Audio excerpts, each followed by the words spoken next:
or a different strategy, a plan of action to make some adjustments that will open up the key to a whole new future for them, that will give them access to the unlimited power that they have within themselves. That's all that they need.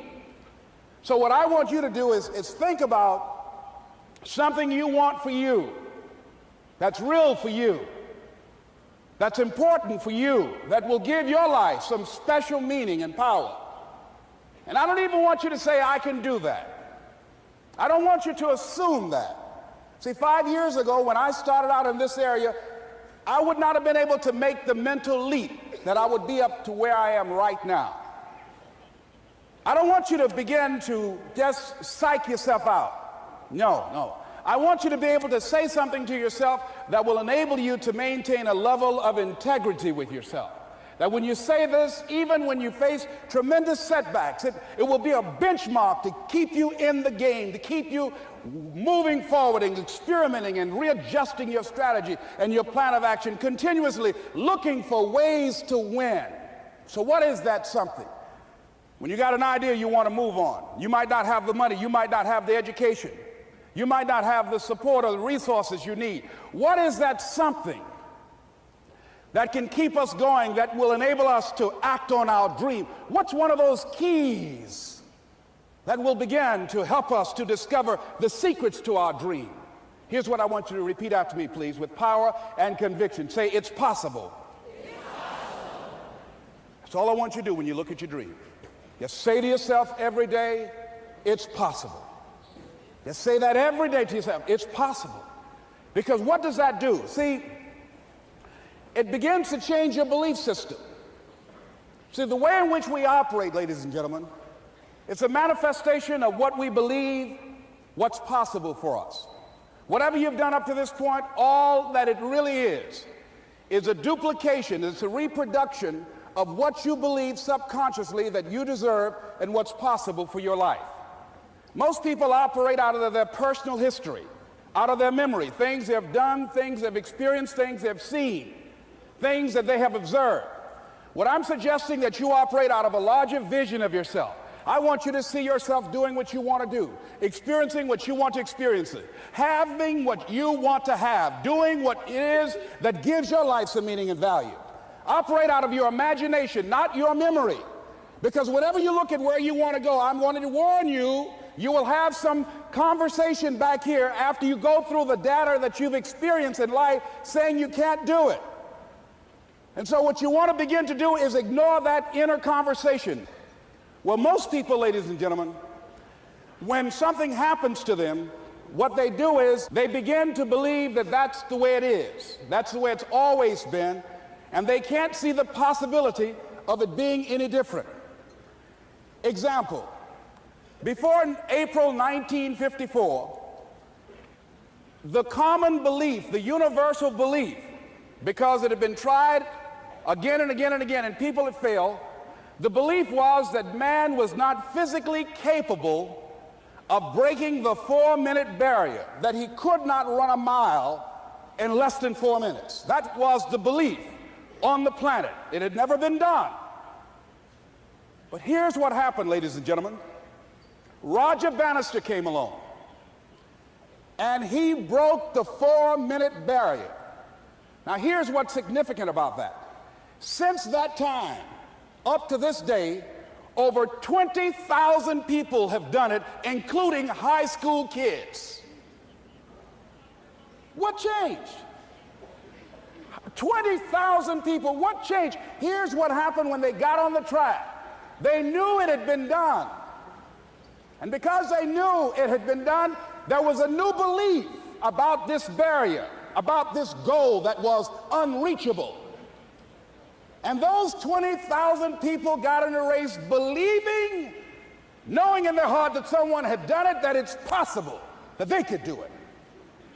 And I'm saying that if you know anybody that had some goal, some dream, something they wanted to do, and they did it, then I'm saying that you know in your heart that if someone has done it, then you can do it. It's possible. And that if someone can make their dream become a reality, that it's possible that you can make your dream become reality. And so as you begin to look at where you want to go, beginning to embrace that.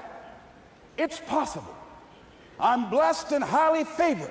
I've got a lot going for me. I got some good stuff in me. And it's possible that I can bring my greatness out here in the universe, that I can do what I want to do. It's possible I can write my own book. I can have my own business. I can take the trip and travel around the world. It's possible. I can bounce back from adversity and reinvent my life. It's possible. Regardless of where I am, that things can get better for me. It's possible. I'm thinking about two men right here in Chicago who were fairly successful, similar background, educated. They worked for a corporation for many years, and they were among many people that were laid off. Two guys who were very good friends.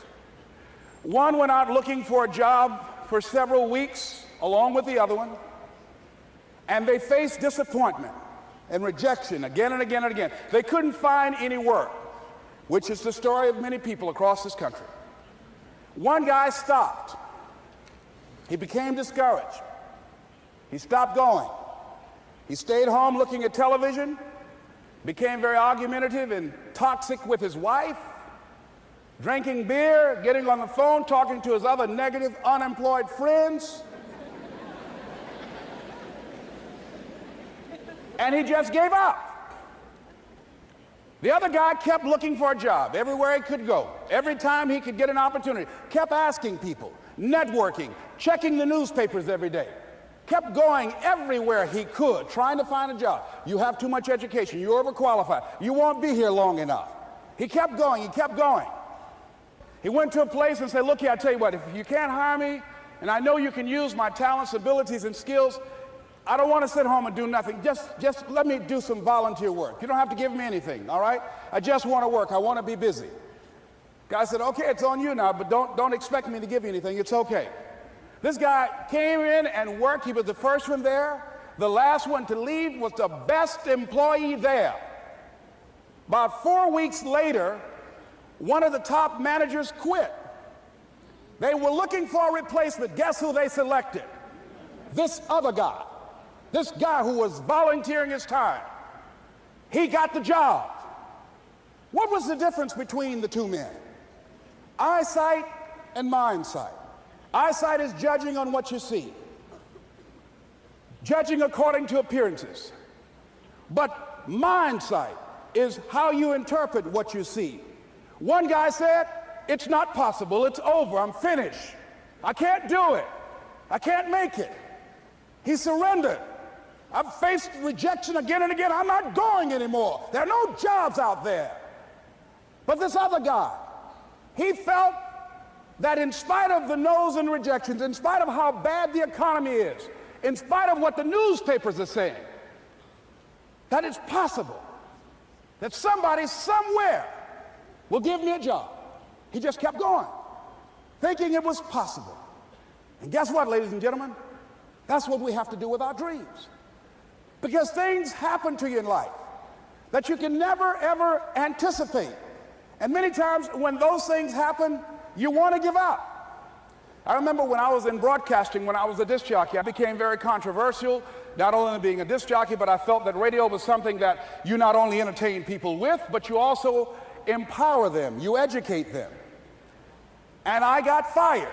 I didn't just leave, they fired me. That was a shock. I said, wait a minute. They took my microphone. I thought that was who I was. No, ladies and gentlemen, it wasn't. I had to do something else. And I didn't know what else I could do. See, here's what I'm looking at. What are the uses for your life right now that you haven't even reached for yet? See, I believe that when you don't have enough encouragement to act on your dreams or ideas, or you're not enlightened enough, that life will act on you. See, life had moved on me and said, Les Brown, you have outgrown this. It's time for you to do something else. Well, I wasn't enlightened enough. I organized some disc jockeys and got my job back. So they had to fire me again. I got fired twice. Here's what I did. I had to think of something else. And so a guy suggested to me, he said, Les, why don't you run for office? I said, man, I've never run for office. I've never known anything about how to operate in the political arena. I've heard encourage people to register to vote and get out to vote, but I don't know anything about politics. He said, well, neither do the people who run for office all the time.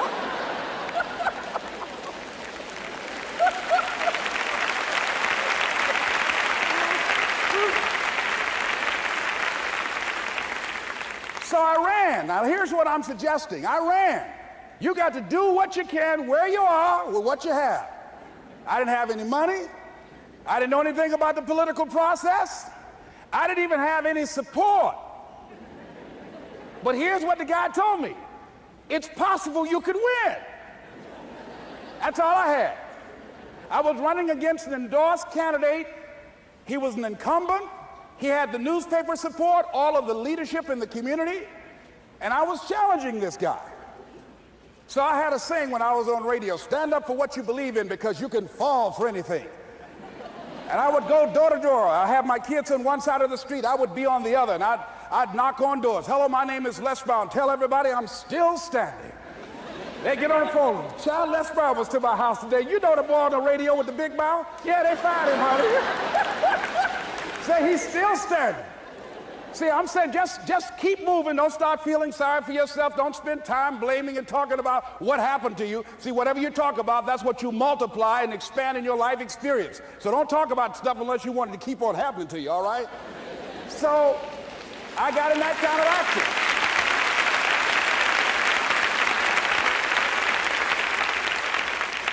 As I continue to do that, had my children with me, we're going door to door, didn't have enough money.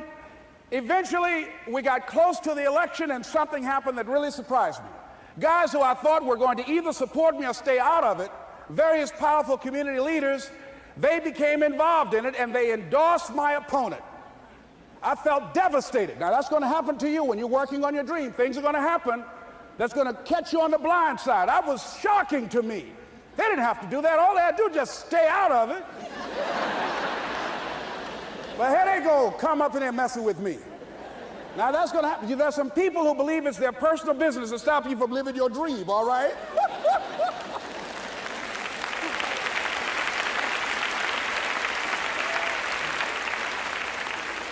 But I didn't deal with that. You want to make your dream come true, you got to stay focused. Some people rather get even than get ahead. Stay focused on where you want to go.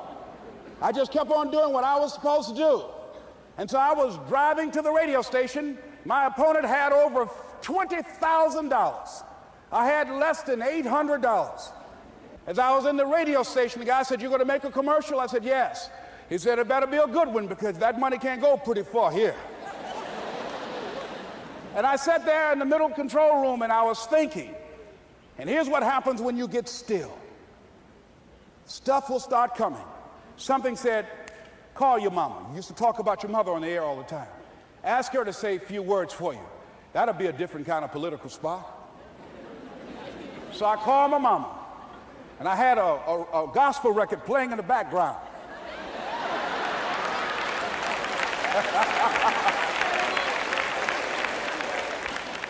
And then I had my mother say, "Hello, this is Mrs. Mamie Brown. When I raised my sons, I raised them to be good children. When they got out of hand, I beat their behind and made them go right. Please vote for my son. He's a good boy."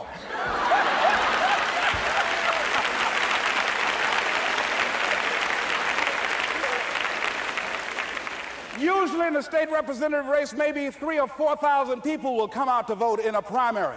In that primary race, over 27,000 people came out and voted and said, "I'm voting for Les Brown because his mama said he's a good boy."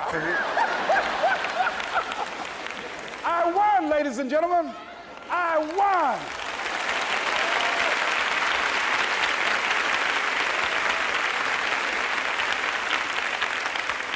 So you've got to be willing to stay focused, to be creative, to be relentless, because things are going to happen to you when you're working on your dream, when you get on track. I remember when I first got involved in speaking, one of the main things that speakers like to do is speak to a certain association that they have over 10,000 of their sales reps that come to this convention. And I was relentless. I kept saying, "It's possible. It's possible. See, what I want to let you know and set you up for, because you say it's possible, don't mean that you're not going to have any problems. That Murphy's Law ain't going to come and slap you side the head. Old Murphy going to come visit you. He's waiting for some of y'all out in the parking lot. Oh, you say it's possible. Okay, it's possible. You better get up. Well, I was working. I kept saying it's possible. They got other speakers on this program. I can be on that program too. I kept selling myself. I got all fired up. And I was calling them every day, every day. And the lady finally said, Mr. Brown, I tell you what, we want you to come in and talk to our sales executives. You got the kind of fire and guts that they want, that will motivate them. And let me tell you something else. We want you to bring your motivational tapes. You're going to need at least $50,000 worth of tapes. I said, is that right? Yes, because they want to keep that drive alive. I said, all right. I called the guy who duplicated my tapes. I said, Don, how you doing? This is Les. Let me tell you, I got a major speaking engagement. I said, man, it's a speaker's dream. I need over $50,000 worth of product. He said, Les, you don't have that kind of credit. I said, I know, but Don, I can sell that. Just right after speaking engagement, I'll give you your money in 4 days. He said, are you sure, Les? I said, yes, man, I got a major speaking engagement, and they told me to do it. He said, man, that's a big order. Let me talk with the lady with you. I said, hold on just a minute, man. Call the lady back. Hello, Evelyn, how you doing? This is Les Brown. I got Don on the phone. What did you say? Do I have the speaking engagement? Yes, you do. And what else you suggest? Les, our people, they buy a lot of tapes. Your tapes are very popular among them. I'm saying bring at least $50,000 worth of tapes, Les. You'll sell everything you got and more. I said, did you hear that, Don? He said, yes. I said, now, if anybody else has to make a decision, are you the final person? She said, I'm the final person. I will send you the contract. I want you. I said, you hear that, Don? He said, yes. I said, oh, ye of little faith. I said, duplicate the tapes, man. Hung the phone up. Well, he duplicated the tapes. 1 week came by. I'm checking the mail every day. No contract. I said, come on, Murphy, don't start nothing, man. Come on. Come on, man, give me a break. Come on, you know, this ain't fair. Come on, man. Give your boy a break, come on. I talked to myself, you know. I didn't want to call him right now. 2 weeks passed by. Murphy said, don't you think you ought to call him? I said, okay. I called, I said, hello, this is Les Brown calling. How you doing, Les? I said, fine. I said, Evelyn hasn't sent my contract out yet. Any additional information you need? So, Les, you haven't heard? I said, no. I said, Evelyn died. I said, she died? I said, did she say anything about me?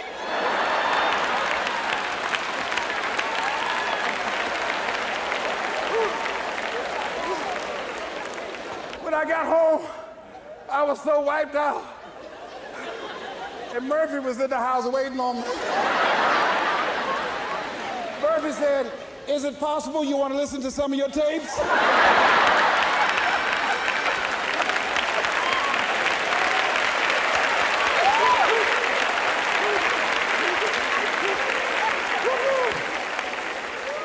But ladies and gentlemen, here's what I had to do. I had to begin to focus on what was the solution. That this was not the only place that I'll be able to sell those products. And as I began to challenge myself and got some help and support and some other input, I eventually did. It took longer, but it was challenging. But I did it. Repeat after me, please. No matter how bad it is, or how bad it gets, I'm going to make it. I'm going to make it. Shake somebody's hand on your right and left and say, you got that right.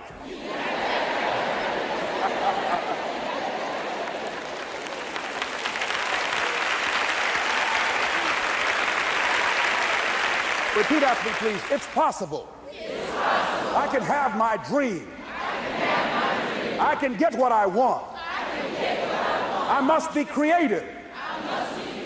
And never give up. Now, let me share something else with you, ladies and gentlemen. When you know within yourself that there's something you want to do, and I believe that all of us were born with a purpose, that all of us have something that we are supposed to do, that all of us have some goodness within us, and that goodness gives us a responsibility. to manifest our greatness. And when you know that, you can feel it in your guts, and you know that you're deliberately operating below your potential. You've gotten comfortable. You stop expanding, you stop stretching, you stop challenging yourself. Let me share something else with you. Not only is it possible for you to have your dream, but it's necessary. It's necessary that you have it, that you work on it, that you develop yourself, that you go for what is yours in the universe.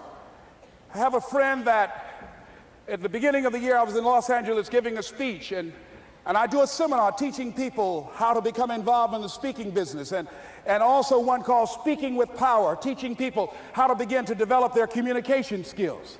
And this friend, I said, I want you to work with me. I called her up. She said, Les, are you sure I can do it? Sure you can. You have a PhD in communications. I don't have that. If I can do it, sure you can do it. In fact, I'm going to give you the support that you need. Here's what I realized, ladies and gentlemen. We only have enough energy to take us to a certain level, but it's necessary that we assemble ourselves with other people who share our vision, other people that can see it for us, to give ourselves a home court advantage.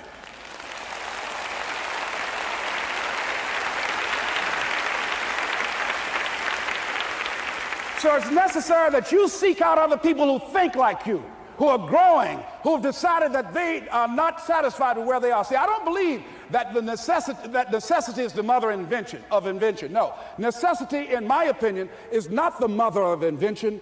Refusing to accept things the way that they are is the mother of invention.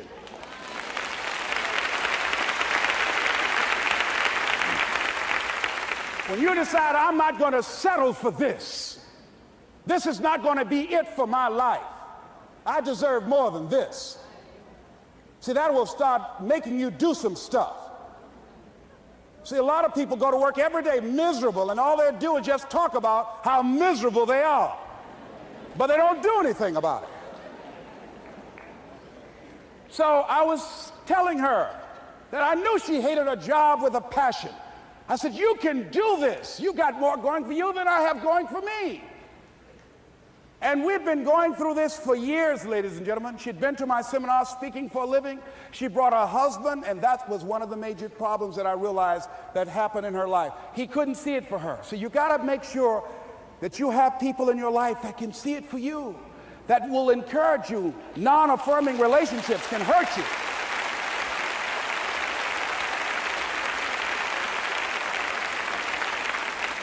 And I talked to him. I said, you know, I don't have anything to do with your marriage. He said, you and I are good friends, and she and I are good friends. And I'm not taking sides. I said, but if you can't see it for her, don't tell her that. Just give her some support. What if you're wrong? It's possible, man, that if I'm doing it, she can do it. Well, you're different. How are you going to tell me that? You've seen her speak. She's got great speaking skills. Don't underestimate her. You don't know. You got a great woman here. But you see, people who can't see it for themselves can't see it for you. He was happy.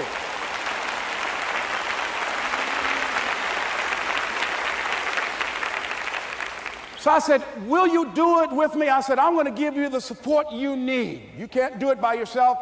I will stand with you. She said, you will? I said, yes. I'm going to make you a part of my seminar. You'll do a part of it, and I'll do a part of it. Speaking with Power. She said, okay. 3 days later, ladies and gentlemen, I got an emergency call at my office. It was from her husband. He called and said, tell Les Brown that Marion is dead. I said, oh no. When I was flying there to go to the funeral, and I remember the last time that I saw her, and I had some of her papers that I had gotten inadvertently confused with mine, and I took them home. And I was searching through these papers to do one of her works. She was a prolific writer.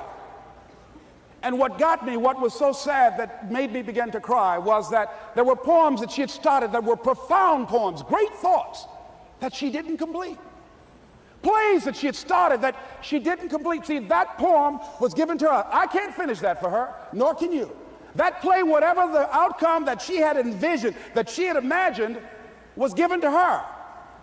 Only her. And she's the channel that was going to come through. You are here, and you are the vessel, you are the outlet for the universe, that you've been selected. There's something for you to do. I believe all of us have some purpose for being here.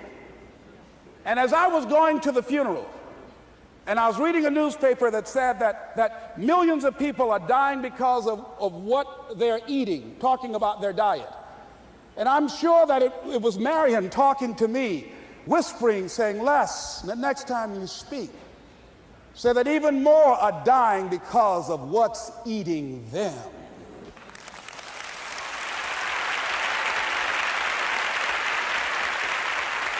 When the challenges of life come your way, you've got to find ways to increase your sense of self-appreciation, because if you don't, you're bombarded with negative stuff every day that beats you down, and you will find yourself unconsciously engaged in self-destructive behavior. If you don't program yourself, life will program you.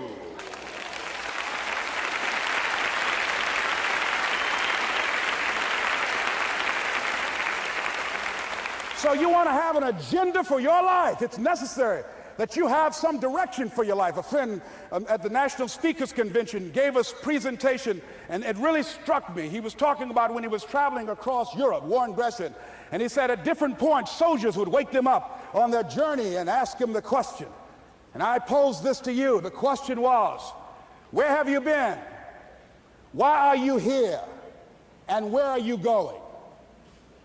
And that's what I ask you. Where have you been? Where have you been up to this point? You look at your life. You look at what you produce.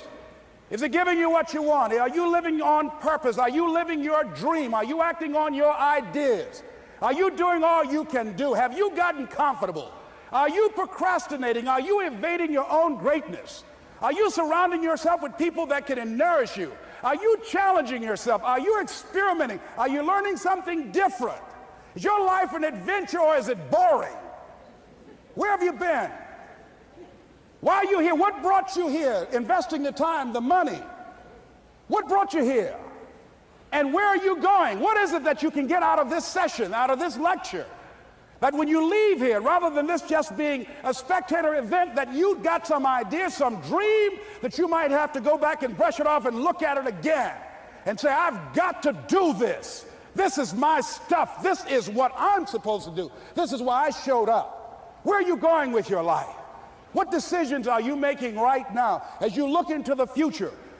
Are you experimenting to find out what other talents and abilities that you have? See, we're in a time right now. The day is gone where you could just go to college and get out and get a job and work 30 or 40 years with job security and retire with a gold watch. The gold watch days are gone. Brand new day, party's over. So now you have got to be multi-talented and multi-skilled. You've got to use all your stuff. You don't know what else you can do. I didn't know I can do what I'm doing right now. It's necessary that you stretch and challenge yourself and say, let me see. I started out as a trainer. I'm a trainer. That's what I am. That's what my expertise was in. And then I decided, let me see, can I speak? And then I discovered, hey, I can do that. What if I hadn't tried to do that and just been satisfied with just being a trainer, with a limited vision of myself? And then after training, and then I said, well, maybe I can go into business for myself. And I started speaking, going into business for myself. Well, maybe I could train other speakers and teach them how to go into business for themselves. See, you want to have a backup plan. You want to have other strategies for yourself. In case this doesn't work out, you got something else going over here.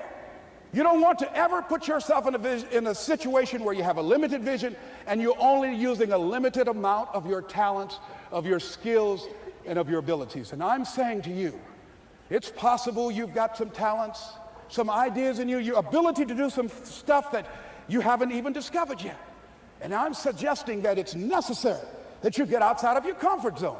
It's necessary that you develop some new relationships where you can learn from people. It's necessary that you do reading, that you do research. It's necessary, if you're already involved in some business, that you don't be satisfied with where you are. If you want to make it today, it's necessary for you to constantly look at ways of getting better. Not only is it possible for you to have your dream, and it's necessary for you to challenge yourself to go after it and get better and leverage relationships that can help you get to where you want to go, but it's you.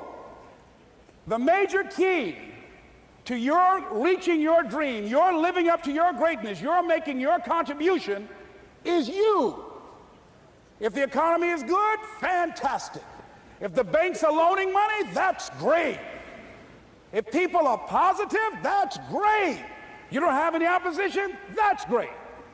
But the major key to your making things happen in your life is you.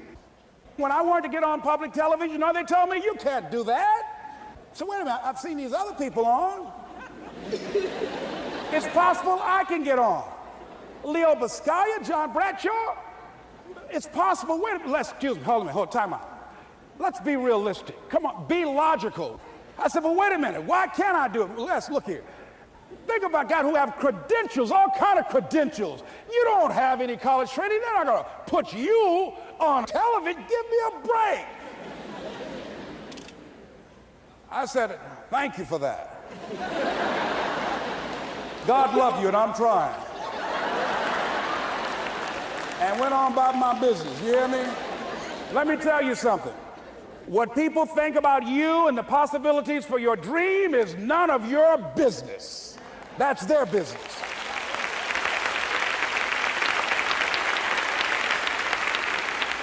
They have no imagination, ladies and gentlemen. They're living out of the past, out of their memory. Their attitude is it can't be done because they haven't seen it. They're judging according to appearances. The people that are going to make it in the future, the people that are making it today, let me share something with you. History is being read, but it's also being written by people with imagination.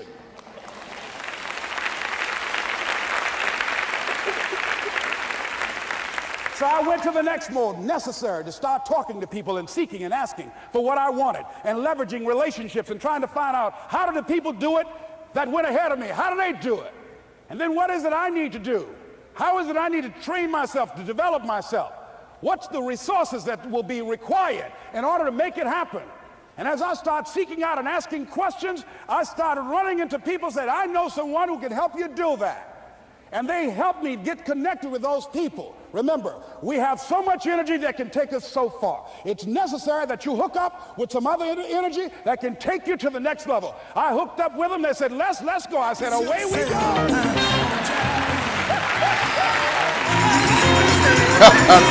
They can't handle the booze. You may be seated. Thank you very much. And guess what? It's a pleasure to be here with you, to share a few moments with you. And let's give a round of applause to a man who's been empowering people to help them to live their dreams, to go to the next level. Major break. Like, hello? Y'all should have an ever-ready battery, you know. Okay. Let's try this again. Thank you so much. Thank you. This is an even better microphone here. Anyhow, as I was saying, Eric has been helping people to live their dreams for a very long time. That has been his passion. That's who he is. Giving people the tools, the mindset, the attitude of what it takes to really control your future. Let's give him a tremendous round of applause, if you please. Yes, indeed. Yes. This is who he is. Yes.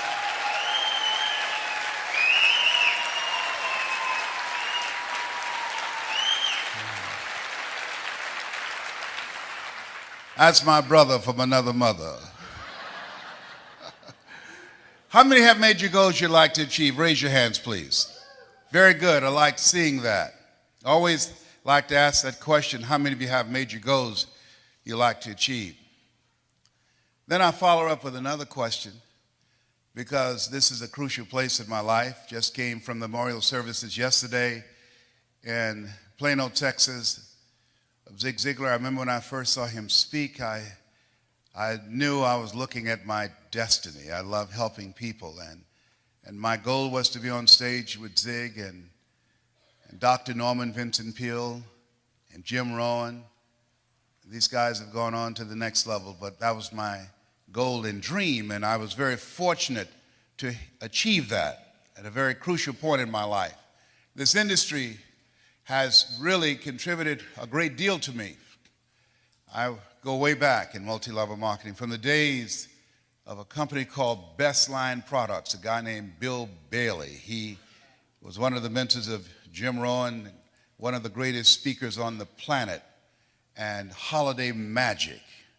At this stage of my life, and I think about all of the things that I've done, I can tell you unequivocally, to dreamers, there's no business that will contribute to your growth and development more than this industry. There are several power strategies I'd like to share with you, but with the limited time that I have, I want to drill deeply on 3 of those that you will have as a result of being a part of this industry. Because what this industry allows you to do, and I want you to write this down. Number 1, it secures your future. It secures your future. Number 2, it will stretch you. You develop some new skills, people skills. You're a dreamer, you can't make your dream happen without building people. As I reflect on my life, 15 years ago I was diagnosed with prostate cancer, given a 2 to 3 year prognosis.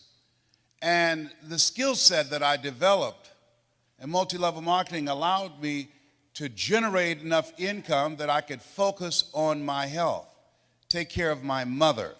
I'm adopted. I was born in a poor section of Miami, Florida called Liberty City. The other thing it did, it expanded my vision of myself. This is a time that as you look at yourself, there's no such thing as job security. How many of you know that? Raise your hands, please. And it instilled in me a sense of confidence, a strong sense of self. When you have a strong sense of self, that gives your life a sense of purpose. And your life has a sense of purpose, it gives your life a sense of direction. And the economy has changed. We have switched. I remember reading a book by Alvin Toffler called Future Shock. And the things that he talked about, what he predicted, we're living that right now. The 40-40 plan is gone, where you can go to college and graduate and get a job and work 40 hours a week doing the same thing for 40 years. That's gone. 73% of the college graduates, when they graduate, unable to find a job, they move back home with their parents. What multi-level marketing does, it empowers you and gives you the ability to create your own job. It gives you the ability to create your own destiny. I remember seeing Zig on stage. If you give enough people what they want, they will give you what you want. I remember Dr. Norman Vincent Peale, change your thinking and you will change your life. I remember Jim Rohn, when the end comes for you, let it find you conquering a new mountain, not sliding down an old one. I remember Earl Nightingale, all of us are self-made, but only the successful will admit it. I remember listening to those recordings over and over and over and over again to change my mental blueprint. I was born in a poor section of Miami, Florida called Liberty City with a twin brother, and in an abandoned building on a floor. And when we were 6 weeks of age, we were adopted by Mrs. Mamie Brown. Whenever I speak, I always say, all that I am and all that I ever hope to be, I owe to my mother. So a sign once that said, God took me out of my biological mother's womb and placed me in the heart of my adopted mother. Mama was a domestic worker. She worked on Miami Beach. She made up beds and cleaned homes. She cooked for families, weighed the food left over from the families that she cooked for. And my mother could bake too. Mama could bake a sweet potato pie so good you couldn't eat it with your shoes on. You had to take your shoes off so you could wiggle your toes. We wore the hand-me-down clothes of the children that Mama kept. These families are kind and generous. They would say, Mamie, whatever food is left over, you can pack it up and take it home to those children that you have adopted. When I ask you how many have big goals and dreams, I want to ask you to think about your goals and dreams in 3 areas. Number 1, what's some personal goal that you have for someone that you love? My first major goal was to buy my mother a home. That's what I wanted to do. I remember walking around these big, beautiful mansions before catching the bus going back to Liberty City and Overtown in Miami and said, Mama, she said, what is it, Wesley?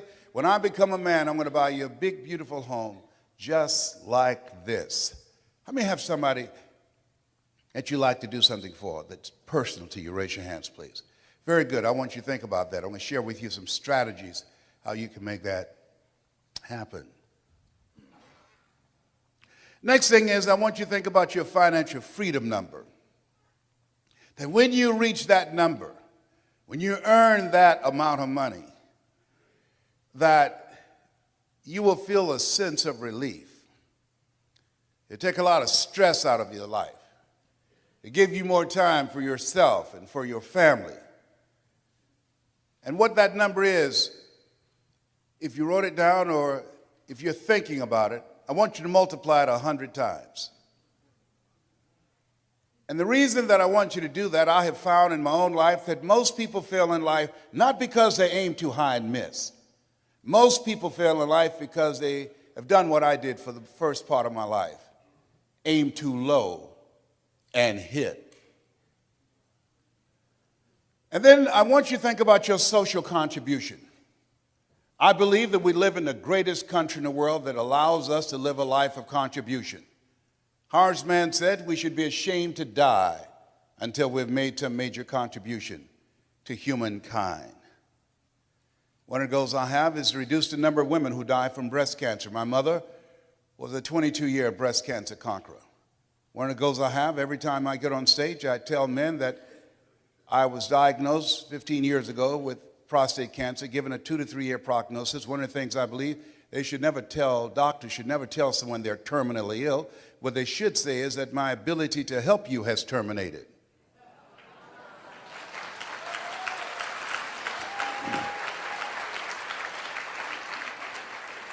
So I encourage men to get their PSA test, which stands for prostate-specific antigen, and the digital rectal examination. And I'll be glad when they can check our prostate by looking in our ears. Can you feel it, brother? Up at here, up at here. I was at this medical convention. A friend of mine said, "Hey, Les, let me give you a free rectal." I said, "No, buddy, you too motivated." Homie don't roll like that, you know what I mean? I was at Florida Hospital. Guy came in, new doctor, didn't say hello, good morning, anything. Goes get some gloves and some petroleum jelly. I said, "Hey, buddy, this is our first date. Hey, you got to bring me some potato chips, some M&M peanuts. We got to sit down and talk. I got to get relaxed. What's your mama name?" I can't believe I'm telling y'all this. I'm turning red, but y'all can't see it. Oh, my God. One of the goals I have is to train. My gifting is in the area of helping you to discover your power voice, how to become a powerful presenter. That's what multi-level marketing does. The money's in the front of the room. The money's in 101, small groups on the telephone. Your ability to present yourself. A gentleman changed my life, Mr. Leroy Washington. He's in his 90s now. He's blind from glaucoma. I never forget the first day we met. I went in his class. He said, "Young man, go to the board and work this problem out for us." I said, "Oh, I can't do that, sir." He said, "Why not?" I said, "I'm not one of your students." He said, "Look at me." "Yes, sir. Go to the board and work the problem out anyhow." I said, "I can't do that, sir." And the other students started laughing, saying, "He's Leslie. He's DT. He's got a twin brother. His twin brother, Wesley, is smart. He's DT." He said, "What does DT stand for?" "He's the dumb twin." And many of the kids laughed, just like some of you did. And I said, "I am, sir." And he came from behind his desk and he looked at me. He said, "Don't you ever say that again. Someone's opinion of you does not have to become your reality."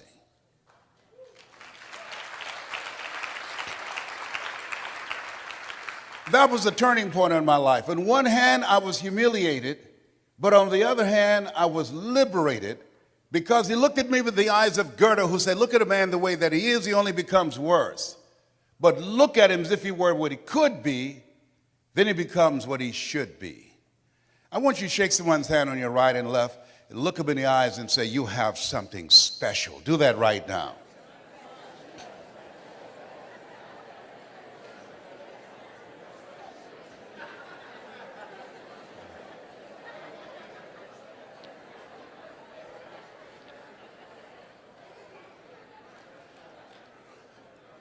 Ladies and gentlemen, you have something special. I don't know you, But here's what I know about you based upon my own experience. You have something special. You have greatness within you. You have the ability to do more than you can ever begin to imagine. Just the fact that you showed up, the fact that you said yes to this industry, it says a lot about you. You're uncommon because it means that you have a sense of taking responsibility for your own life. George Bernard Shaw said the people that will make it in this life, they look around for the circumstances that they want, and if they can't find them, they create them. You have something special.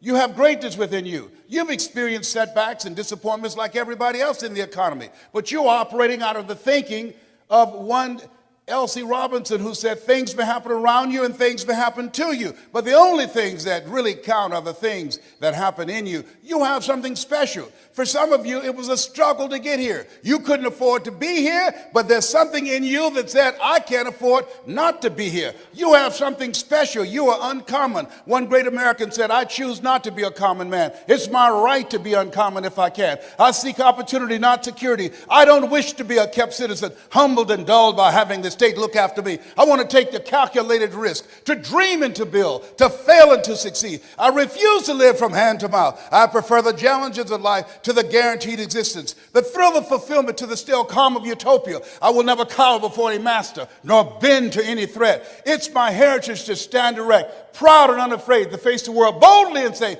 this I have done. That's what it means to be a part of multi-level marketing, an uncommon desire to live your dream and control your destiny.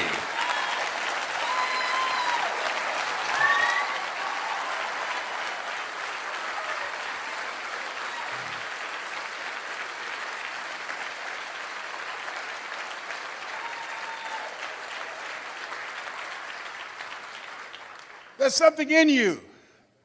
It says that you're not sitting back waiting to see what politicians will do for you. There's something in you that says, I'm not going to focus on the general economy. I'm going to focus on my personal economy. There's something in you that says the most dependable hand in the world is the one at the end of your risk. There's something in you that says always strive to get on top in life because it's the bottom that's overcrowded. You are different. You have greatness within you. Dr. Howard Thurman, come forth. Here's a man that after having 238 radiation seed implants, and my PSA continued to increase. In fact, last year this time it was over 1,500, and the little C cancer had eaten 40% of my T1 vertebrae. And I was reading his words that night after leaving Florida Hospital, and doctors had told me that cancer had reappeared, had metastasized in 8 areas of my body. And I began to laugh as the doctor spoke to me, and he was looking real serious. He said, why are you laughing? I said, I feel like Mother Teresa. He said, what do you mean? She said, Lord, I know you know how much I can bear. I wish you didn't have so much confidence in me. And now my PSA is 0.0. I'm debt-free, cancer-free. Yes, indeed. I stand before you because of God's grace and mercy. And trust me, it's better to be seen than to be viewed. But Dr. Thurman was called upon by Dr. Martin Luther King Sr. He said, Howard, I want you to mentor my boy, MLK. He was a member of an elite group of orators and mystics and philosophers in his day. He was an advisor to Mahatma Gandhi and to Albert Schweitzer. He wrote, deep is the hunger, the voice of the genuine, the centering moment. He wrote some words that I was reading around 3 o'clock in the morning that grabbed me. He said, the ideal situation for a man or woman to die is to have family members praying with them as they cross over. He said, but imagine being on your deathbed and standing around your bed, the ghost of the dreams, the ideas, the abilities, the talents given to you by life, but you, for whatever reason, you never pursued those dreams. You never used those talents. You never used those gifts. You never used those abilities. And there they are standing around your bed looking at you with large angry eyes saying, we came to you and only you could have given us life. And now we must die with you forever. And the question is, if you died today, what dreams, what ideas, what books, what leadership, what voice, what story will die with you? Miles Monroe, great speaker out of the Bahamas, said the wealthiest place on the planet, it's not in the Far East where there's oil in the ground. It's not in South Africa where there are diamond mines. He said the wealthiest place on the planet is the cemetery. There you'll find potential never realized. There you'll find books never written. There you'll find abilities and skills and talents and gifts that the world never had exposure to. Maybe that's why Henry David Thoreau asked in a moment of anguish, what if you live your whole life only to discover that it was wrong? That it was wrong. That God had so much more in mind for you. Maybe that's why he said, oh God, to reach the point of death, only to realize that you've never lived. Only to realize that you've never scraped the surface of your potential. Everybody let us say together, live full, die empty. And the people in this room have decided to live full.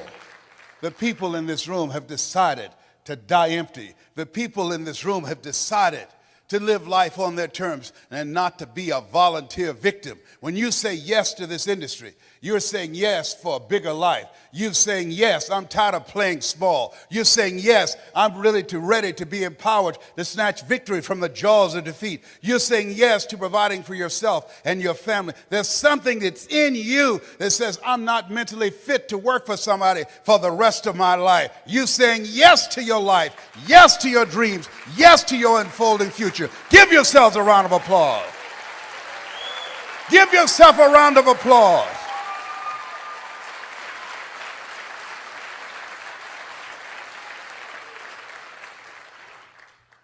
I didn't do this for years. I would go in the balcony of auditoriums and watch Jim Rohn and Dr. Dennis Waitley and Zig Ziglar. And my heart would beat so fast because I love helping people. How many of you love helping people? Raise your hands. I love helping people. And my heart said, I can do that. But then when I would leave there, and as I was walking to the car, my mental conditioning began to speak. And it would say, Les Brown, you can't do that. You don't have a college education. Les Brown, you can't do that. What makes you think that you have something to say that somebody would listen to you? Les Brown, you can't do that. What makes you think that you can speak for AT&T, Procter & Gamble, McDonald's Corporation, IBM? You've never worked for a major corporation. Les Brown, you can't do that. You were adopted. You don't even know who your parents are. How many of you ever thought about something you wanted to do? You felt it in your heart, and then your mind talked you out of it. Raise your hands, please. I convinced myself that I couldn't do it. I learned something from that experience. Whenever there's an argument between your heart and your mind, follow your heart. There are things that the heart can understand and feel that the mind cannot relate to. Maybe that's why my favorite book says, lean not unto thine own understanding, and all thy ways acknowledge him, and he shall direct thy path. There are things that you feel, that you know in your heart of hearts that's not logical, it's not practical, it's not realistic, but there's something in you that says, I can do this. I can do this. After facing defeats and disappointments and failures again and again and again, there's still something in you that says, I can do this. Operating out of a thinking when life knocks you down, try and land on your back, because when you can look up, you can get up. I can do this. I can do this. When you present And people say, oh, yes, I'd like to be a part of that. Yes. They have the personality, and they need it, and they don't show up. You end up being a babysitter. You have to be a counselor and a psychologist and a minister. They challenge you to pray to Jesus and Yahweh and Melchizedek and Buddha. They'll get on your last nerve, have you chanting, Nomi Yoho Renge Kyo. It's interesting when you talk to people about securing their future, and you can't help them to become actively engaged in their own life. A friend of mine named Lorraine had me to come to do an intervention with her brother that was addicted to drugs, and he told us to get out of his house. And as we were going down the steps, I said, I'm sorry I failed. I'm so disappointed. And she said something that I'll never forget. I want you to remember. She said, Les, most people won't participate in their own rescue. Wow. Most people won't participate in their own rescue. You have a vehicle that will allow them to create their own job. You have products that people need. You have training and coaching where they'll be in business for themselves, but not by themselves. You have leadership of people who've proven that it's possible you can live your dreams. It's possible you got a shot at creating a fortune. Everybody's not going to do it. We can't predict performance. And all you are saying, hey, listen, here's an opportunity. And don't take it personal when people say no to you. They're not saying no to you. They're saying no to themselves. They're saying no to living a bigger life.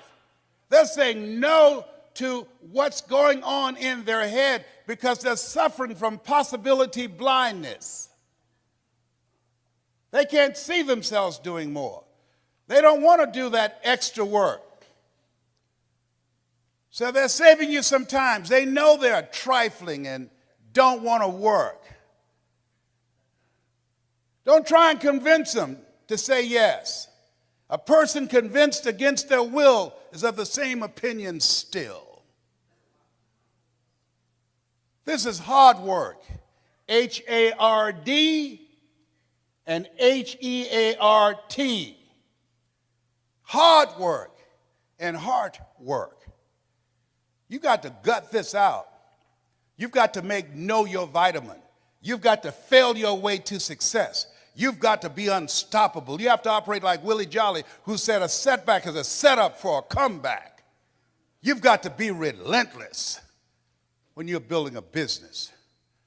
You've got to be able to have courage after you face rejection and again and again and again. After somebody tell you they're going to show up and then they don't come, they don't return your calls. It takes courage. You go out and start talking to people. It takes courage when creditors are breathing down your neck and family members saying, oh, there he goes again with another pyramid scheme.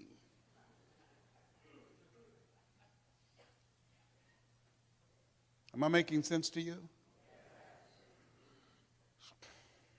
What I'm doing. I didn't do this for 14 years because I didn't have the courage. I was afraid of being rejected because I don't have a college education. I had a tremendous inferiority complex. And something else.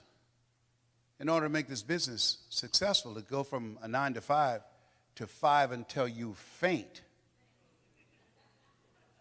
it's a different mindset. It requires a radical change. How many of you know that it's hard building a thriving residual income on a monthly basis? Raise your hands, please. Yeah. That's why most people won't say yes.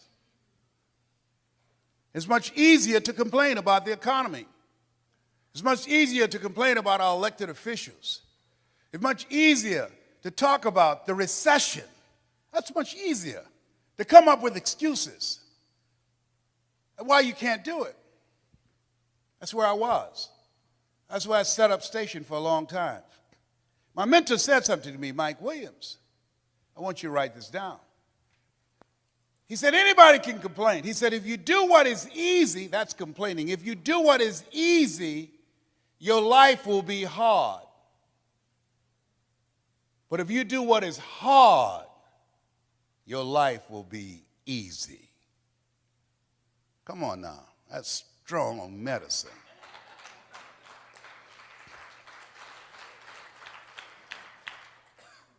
If you do what is easy, complain about your situation, your circumstances.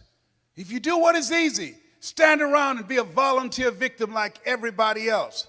If you do what is easy, surrender and give up on your dreams, become depressed and bitter and angry. Anybody can do that. If you do what is easy, your life will be hard. But if you do what is hard, keep coming back again and again and again. If you do what is hard, approaching strangers, talking to people in shopping malls, get up dressed every day, going out prospecting, knowing some way, somehow, with a spirit of expectation, somebody's out here looking for an opportunity. You can go outside right now and see some pigeons, but you're out hunting for eagles, and they're not common. And if you do that over and over and over again, somebody's going to show up. Somebody's going to say, I'm the one.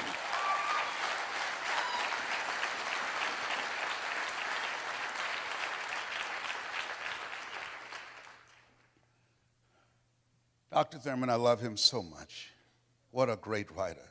He said, there's something in each and every one of you that waits and listens to the voice of the genuine in yourself. It will be perhaps the only guide you will ever have. And if you cannot hear it, all of your life, your days will be spent on the ends of strings that somebody else pulls. And I submit to you that you invested the time and money to go to the airport, to fly cross country. I suggest to you, some of you drove here. I suggest to you, you showed up because you said, I'm going to pull my own strings. I'm going to control my own life. Nobody will ever pull my strings again. Give yourselves a round of applause.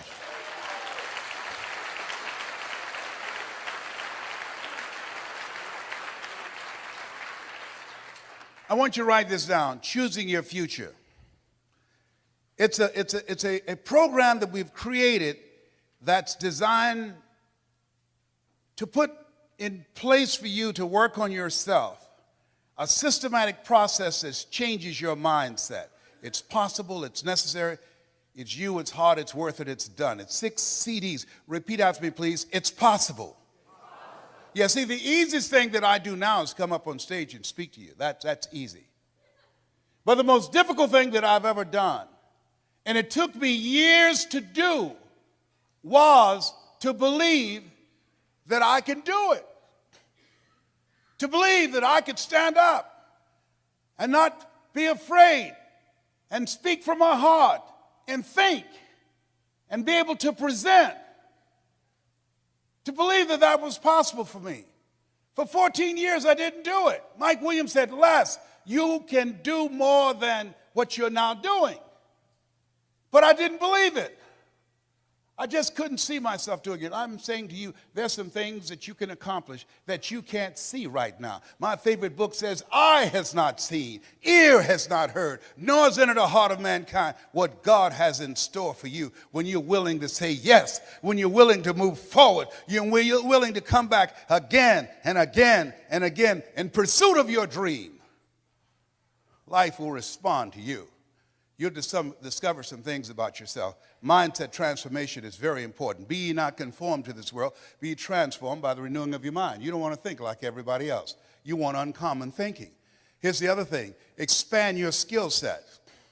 This is the age of what the late Peter Drucker calls the era of the 3 C's: accelerated change, overwhelming complexity, and tremendous competition.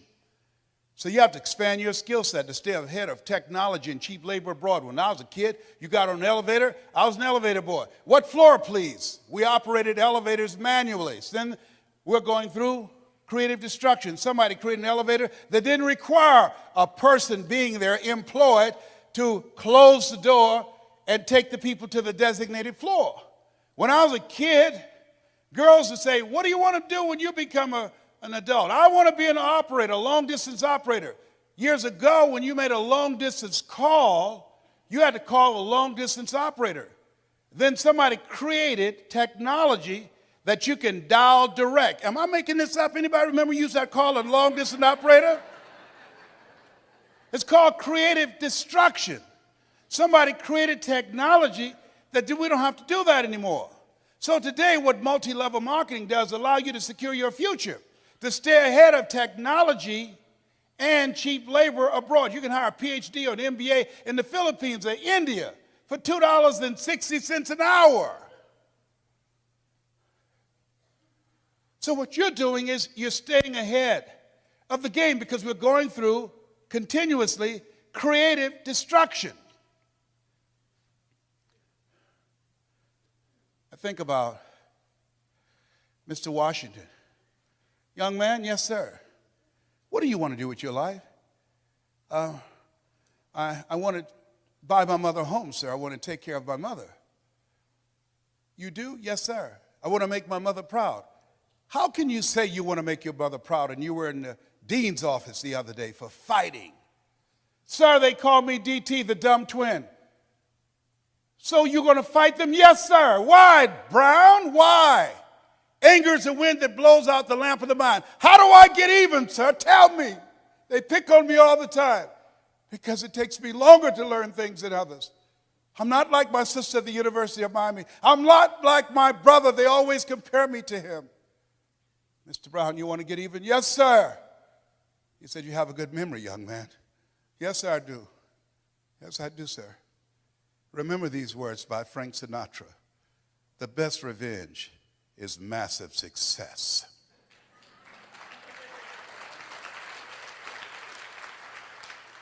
Become massively successful. That's how you become even.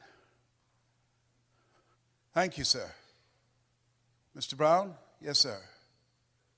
Why did you sign those papers? What are you talking about? You're the first student in special education that was labeled educable mental retarded, put back from the 5th grade to the 4th grade. You failed in the 8th grade. I fought for you. I saw something in you. You've got greatness in you. I know you're not as fast as your brother. I know you're not like Margaret Ann, your sister. But there's a hunger in you, sir. And I fought for you to get that, and I saw your name. I couldn't believe it when you signed it to somebody else. Why did you do that? Several teachers met with me and said that you wouldn't be with me at Florida A&M University to help me. Mr. Washington, they said if I didn't make the honor roll at Booker T. Washington High School, I would not make it at Florida A&M. You've been like a father to me. I never would want to bring embarrassment to your name. Mr. Brown, I know it's harder for you. But once you learn something because of your hunger, you got it. You master it. He said, I don't care what they said.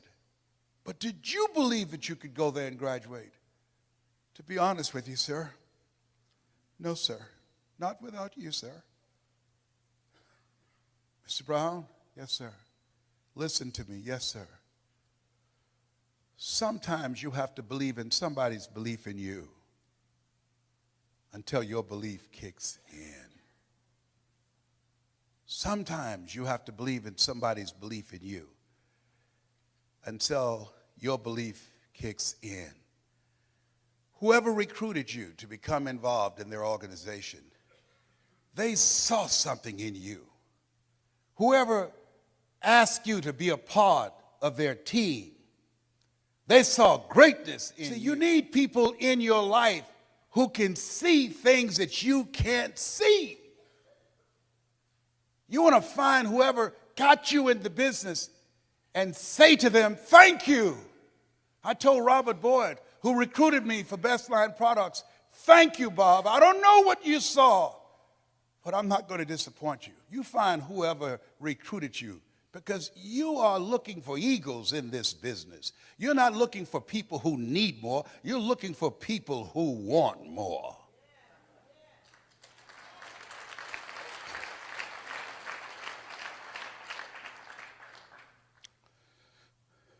Let us say together, it's possible. Everybody together, it's possible. I can live my dreams. I will work on myself every day. I will retrain my thinking every day. I will listen to audio programs. I would read 10 to 15 pages of something positive every day. I will turn off my television and turn on my life.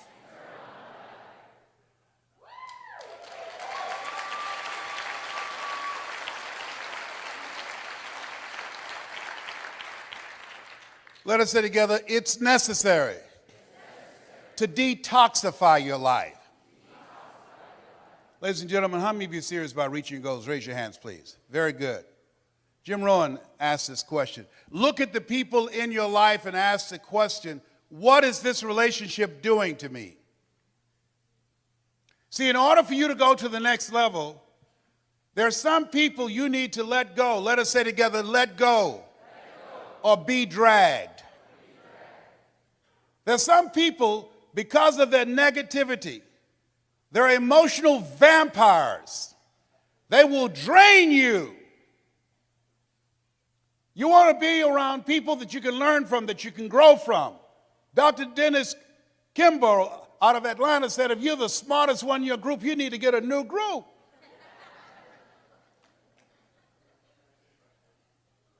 Les, can I change them? No. It's a full-time job changing yourself.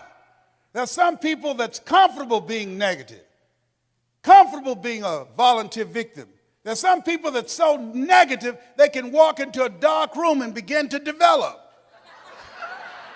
Oh, behave. My medication wearing off now.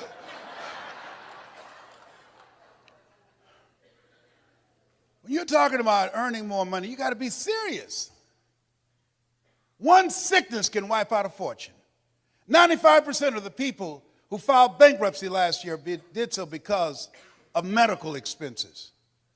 People say money won't make you happy, but everybody want to find out for themselves. A friend of mine, Rita Davenport, said money ain't important, but it's right up there with oxygen. And let me tell you something, fellas, even if you're as homeless as I am, you got some money, women will find something cute on you.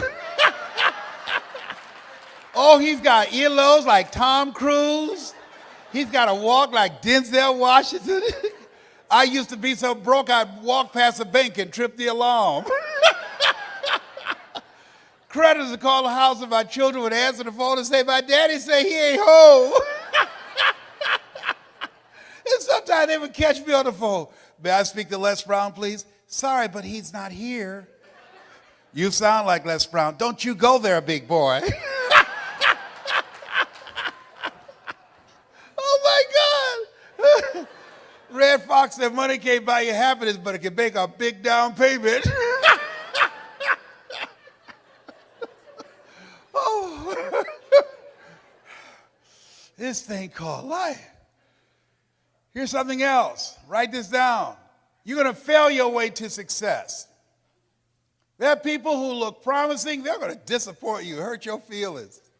There are people who should be there to encourage you, to motivate you. They're going to be the #1 members of the discouragement club.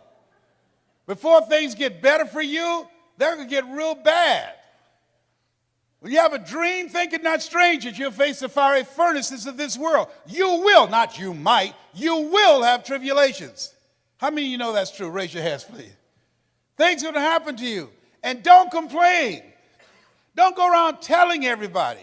80% don't care. 20% glad it's you. Suck it up and keep on prospecting and make it happen. Life is happening to everybody. Everybody, let us say together, leap and grow your wings on the way down. See, in order to control your destiny, you've got to be a risk taker. You got to be willing to risk people talking about you. You got to be willing to risk someone saying no. You got to be willing to fail again and again and again. You're different. You're an entrepreneur. You're strange. You're not like everybody else. We live in a world where we're told more about our limitations rather than our potential, and so most people just can't see themselves doing better. But you're different. You see some things they can't see.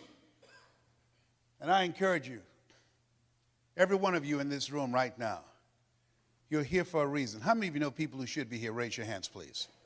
Yes. But you know what? They're in their rightful place. Their rightful place is where their thoughts have brought them. Their true place is where their thoughts can take them. Everybody is in their rightful place.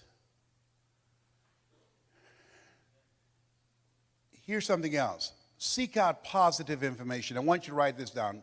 My Facebook page is brown.less. Every day we post a positive message there. Every day at brown.less. Because you're in this room, I want you to write this down. Because we're going to send you, we're going to do something called presentation power. And you're going to get a chance to view some videos that will give you some directions. But more importantly, I'll tell you what I'm going to send you. I'm going to send you 7 power strategies of how to be a powerful storyteller. So email me at yes@lesbrown.com and say, send me the 7 principles. Mention that you were at this convention. We'll send that to you free. It will give you a guideline how to tell your story. When I started off this presentation, I started off telling my story. I was born in a poor section of Miami, Florida, in Liberty City. Born in an abandoned building with a twin brother. Do you remember I told you that? My mother worked on Miami Beach as a domestic worker, making up beds, cooking for families. Remember I told you that? See, your story is your power. How many of you have gone through some things? Raise your hands, please. How many of you have experienced some things in your life? Raise your hands, please. How many of you have periods in your life like me where you're temporarily insane? Raise your hand, please. Your story. A presentation power will tell you how to tell your story. I've given lectures at Harvard, Yale, spoken around the world, telling my story. You got a story too. Here's what the power of the story does and why it's important in your presentation and building your organization and why it's going to give you the upper hand and how to recruit people and how many of you like to get A players? Raise your hands, please. Good. Here's what your story does. Write this down. Distract.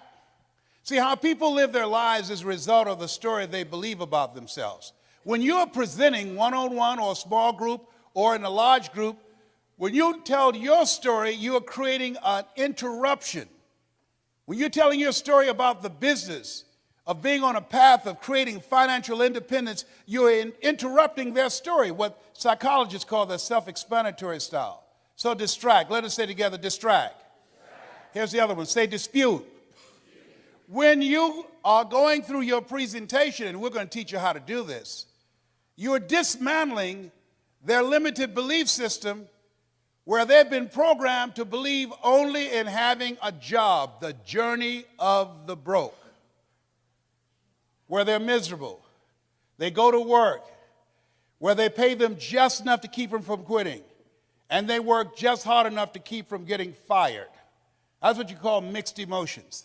Seeing somebody you hate drive off a cliff in your car. You're glad they're gone, but not in my car.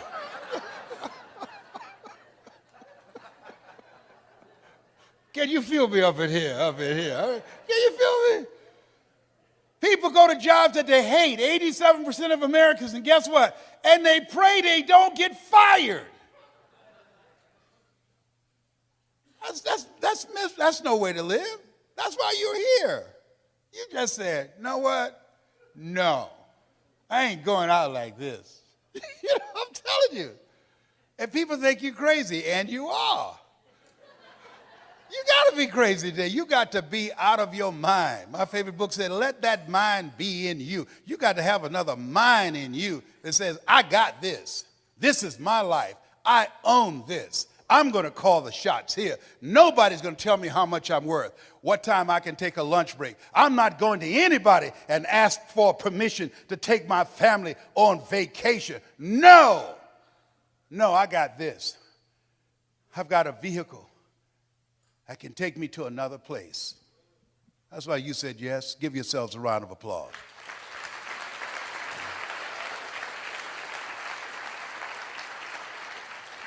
Mr. Washington said, Mr. Brown, transform your mindset. Number 2, he said, practice. Let us say together, OQP.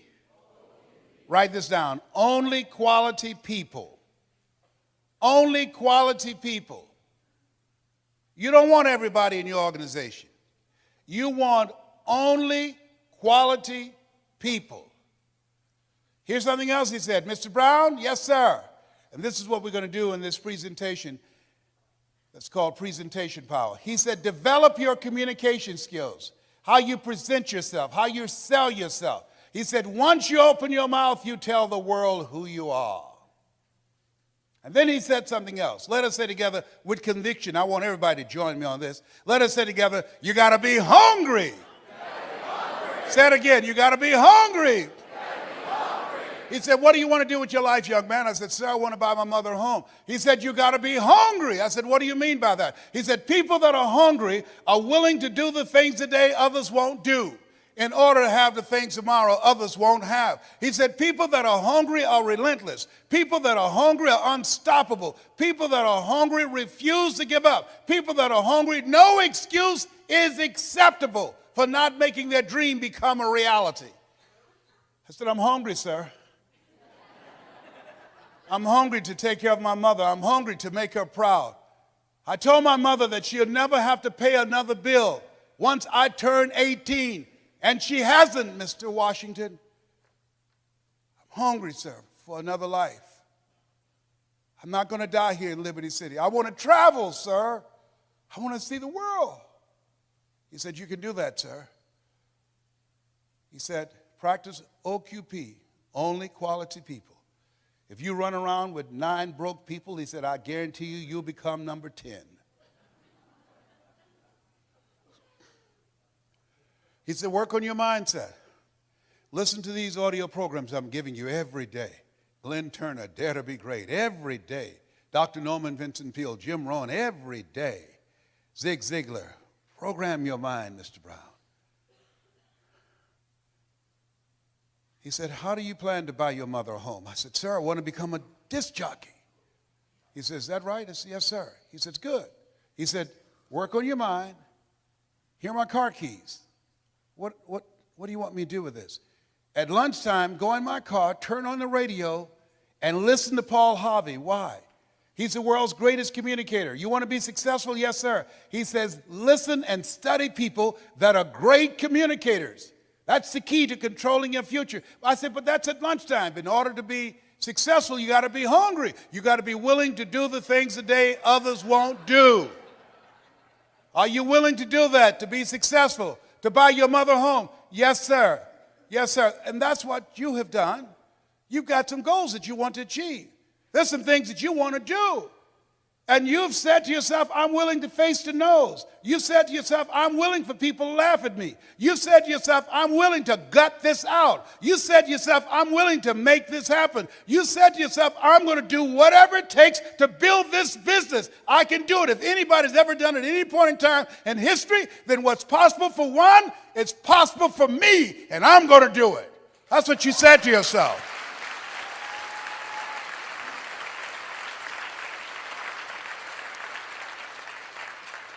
He said, listen to Paul Harvey every day. So you want to be a disc jockey? Yes, sir. He said, I want you to create your format. What will your personality be? What style are you going to have? I said, wait a minute, sir. I want to be a disc jockey, but I don't have a job yet. And then he said something.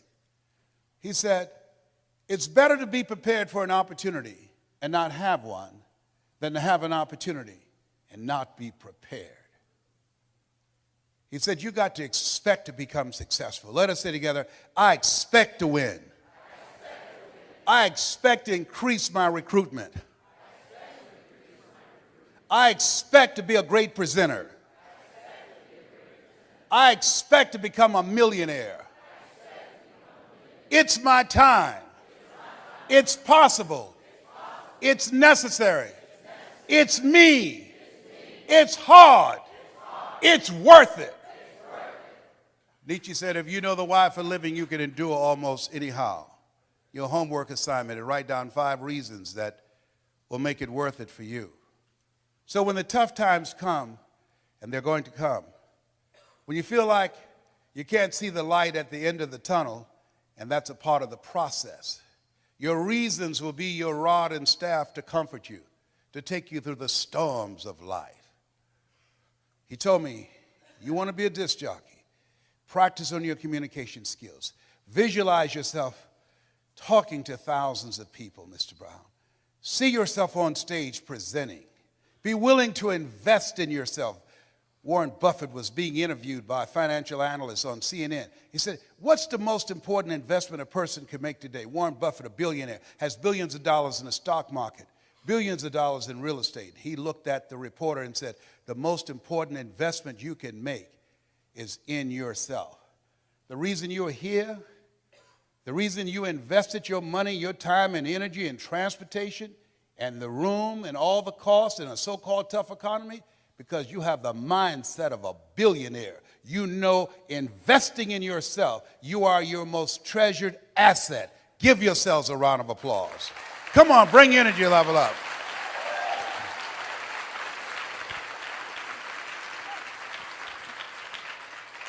So he said, Mr. Brown, I've done all that I can do for you.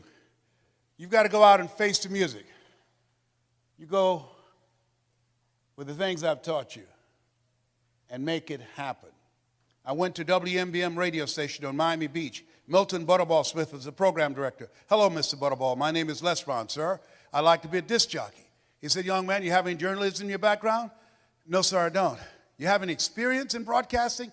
No, sir, I don't, but I practice every day. Show you how good I am. He says, no, we don't have any job for you. How many have been rejected? Raise your hands, please. I was devastated with rejection. I went back, Mr. Washington. I said, Mr. Washington. They said, no. He said, don't take it personally.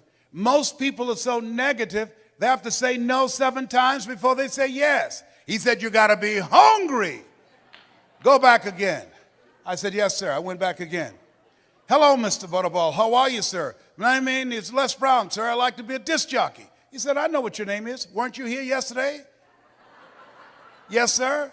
Didn't I tell you no yesterday? Yes, sir. He said, then why are you back today? I said, well, sir, I didn't know whether or not somebody was laid off or somebody was fired, sir. Don't want to laid off or fired. Now get on out of here.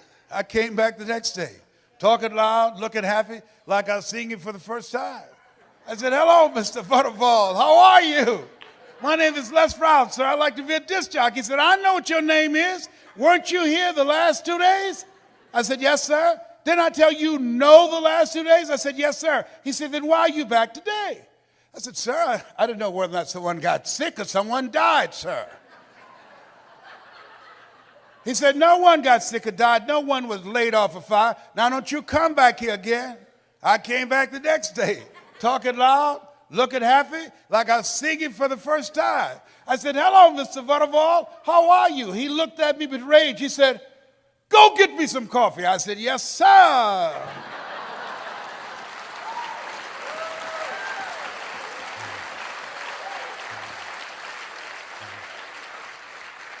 My favorite book said, the greatest among you will be your servant. So I became the errand boy for the disc jockeys. I was serving them. I'd go get their lunch and their dinner, and I'd come into the control room, watching them working the control room knobs and switches, knowing my time will come. Let us say together, my time will come. When I'll be a top producer. And when I'll come up on stage and they call my name because of my accomplishment. My time will come because I'm going to put forth the effort. And so on the weekends when the disc jockeys would come out to the parking lot, the cars would be clean inside out. They said, hey, who did this? I did, sir. How much do you charge, young man? Oh, nothing, sir. I just wanted to help out. Write this down. Build relationships. Build relationships. Give before you ask people to come into your business. Find some way to compliment them. Talk to them, ask them questions. Find out what's important to them, what's stressing them out, what keeps them up at night, what drives them, what they value. Don't advance with the business. People do business with people they know, like, and trust. That's why you want to tell the story and ask key questions. You want to be strategic and experiential. Write this down. You have an energy signature. People are feeling you out. They're listening to you. They're watching you. And so, it said, look, here are my car keys, young man. Donna Ross and the Supremes are coming to town, the Four Tops and the Temptations. I want you to pick them up at the airport and take them to the Fontainebleau Hotel on Miami Beach. It is my pleasure to serve you, sir. I would drive these entertainers all over Miami Beach in the disc jockeys' big, long Cadillacs. I didn't have any driver's license, but I'll drive it like I had some. Then one day, it's a Saturday afternoon, a disc jockey by the name of Rockin' Roger was drinking while he was on the air. Rockin' Roger got so drunk, he could not complete the show. He began to slur his words. He's about to fall off the chair. It's a Saturday afternoon, and I was the only one there, looking at him through the control room window, walking back and forth, young, ready, and hungry. I was saying, drink, rock, drink. Drink, rock. I'd have gone and get him some more if he'd asked me to. Then pretty soon the phone rang. It was a general manager. I said, hello? He said, young boy, this is Mr. Clyde. I said, I know. He said, Rock can't finish the program. I said, I know. He said, will you call one of the other DJs in? I said, yes, sir. I hung the phone up and said, now he must think I'm crazy. I called my mama and my girlfriend, Cassandra. I said, y'all come out on the front porch, turn up the radio. I'm about to come on the air.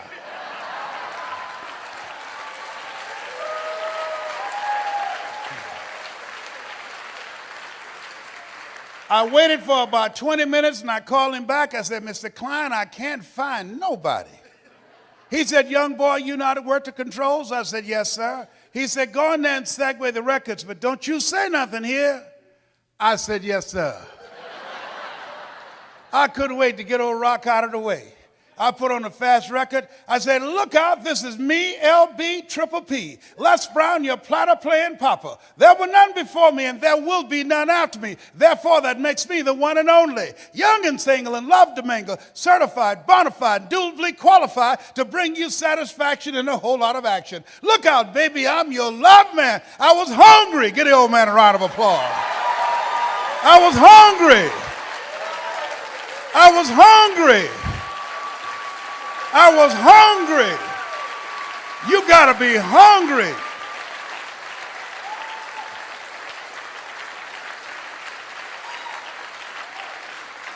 Shake someone's hand on your right and left and say, you got to be hungry. Do that right now.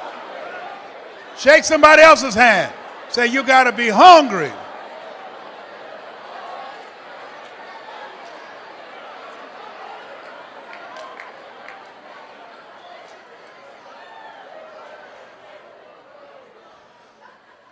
People that are hungry believe if you do what is easy, your life will be hard. But if you do what is hard, your life will be easy.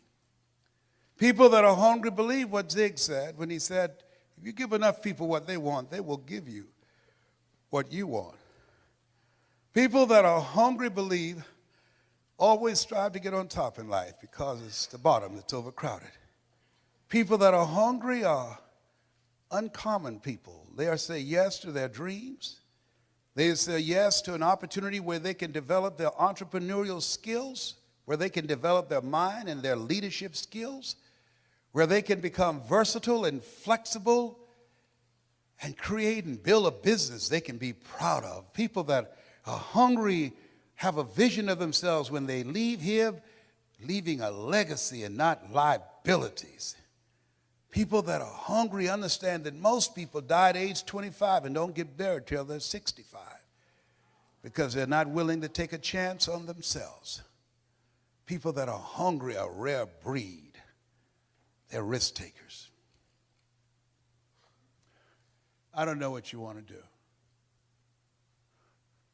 Seemed like yesterday when I was the new kid on the block. Now at 68, I'm the old timer. I used to think people in their 40s were old. Now that I'm 68, I feel like I served at the Lord's Supper. And I know I look young for 68 because I used mascara to cover my gray hair. I was over there asking Marie. I said, Marita, can you have any mascara? She said, oh, you look just fine. My kids say, Daddy, you look distinguished with your gray hair. I said, 68, I'm not trying to look distinguished. I'm trying to look young. I got to tell you this story. Don't tell anybody, please. I gave this speech at the Georgia Dome. And after I finished, it's called It's Not Over Till I Win. And after I finished, somebody came back and said, Mr. Brown, I know you're tired, and our speaker canceled. Do you have enough energy to do another program? I said, no, I'm tired. He said, we can pay your full fee of $25,000. I said, the Lord is able.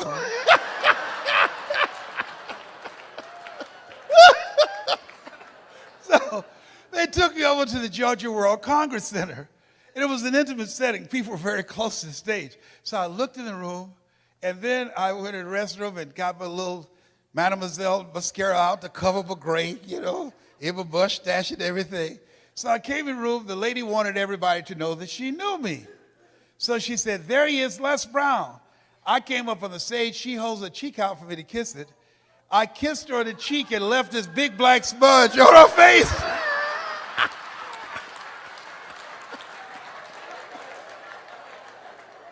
I said, oh my God. So I didn't know what to do, so I just sat down. So the people down front start saying, there's something on your face. She looks at me, she said, what are they saying? I said, I don't know. Then one nosy lady went over there, opened up her pocketbook, and gave her a mirror. Now, nobody asked her to do that. Getting in the Kool-Aid, don't know the flavor. She looks and see the big black smudge on her face. She said, how did this get here? I said, I don't know. You think maybe some of this rubs off? Well, the reason I'm telling you this, don't worry if I kiss you today, because Marie said, you don't need it. You'll be just fine. You look distinguished. Whatever.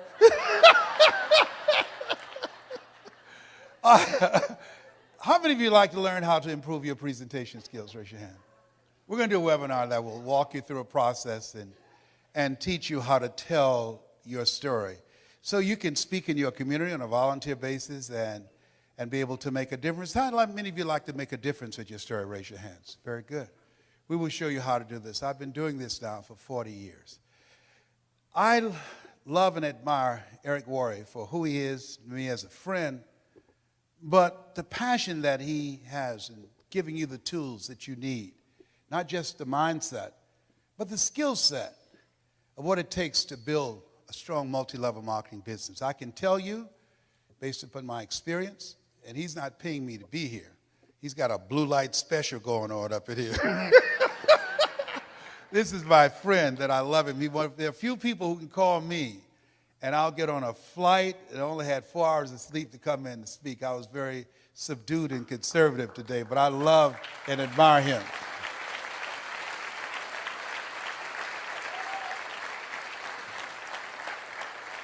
But if you're serious about your story, make sure you email me and put in there the 7 story principles. Put that in there. And we will email this to you free at yes@lesbrown.com. I'd like to leave this with you. After leaving Zig's memorial yesterday, who was a great man, who contributed so much to so many people, I said, God, let me touch and change millions of people's lives like Zig has done. Let me make my mark like he made an incredible mark. Let me touch hearts and minds like he touched me when I first saw him. And I drove many miles, 400 and 500 miles, to see him and Jim Rohn and Dr. Norman Vincent Peale and Charlie Tremendous Jones. Let me be an instrument to give people hope, to inspire them to expand their skill set, to encourage them to create collaborative, achievement-driven, supportive relationships. God, let me live a life that counts, that means something to people. God, help me to be able to inspire people like Mr. Washington inspired me, like Mike Williams, my mentor for the past 43 years, who saw something in me I could not see in myself, who believed in me when I didn't believe in myself. Please let me live a life that matters. I want to leave this with you. At this stage of my life, my goal is to train 100,000 speakers who will have one message: hope, skill set, and collaborative relationships that will change how people think, how they feel, and how they act. 100,000 people outside of religion and outside of politics, both of which I believe polarize and divide people. 100,000 ordinary people who want to live an extraordinary life.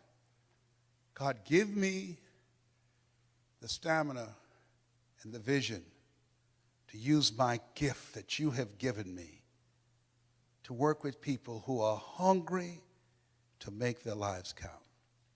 I want to leave this with you that my mother used to love to say to me when she was in pain. Leslie, yes, ma'am. Come in here. Yes, ma'am, mama. What is it, baby? Say that thing for me, boy. That makes me feel good. Yes, ma'am, mama. My mother's dream was to raise 7 children she didn't have, to make sure we had a roof over our head and food on the table. And she never failed. We never went to sleep hungry. She's a hard worker, and she had faith. I remember the first home I bought her in, this home she saw. I said, Mama, how you like that? She said, if I lived in something like that, I would feel like Mrs. Rockefeller. She didn't know I had planned to get that home for her. I purchased the home, and I said, Mama, I think I know the people who live there. You do? I said, yes, ma'am. I said, I'm going to stop in and say hello. And I drove there, and I opened the door, and she got out, and Mama at that time, around 76, she held my arm, and we were walking toward the house. She looked at how beautiful this house was. She said, Leslie, you sure you know these people? Yes, ma'am, Mama, I do. And we got to the door, and I couldn't hold it anymore. I reached in my pocket, I took the key out, and I put it in the door. I said, Mrs. Rockefeller, this is your home.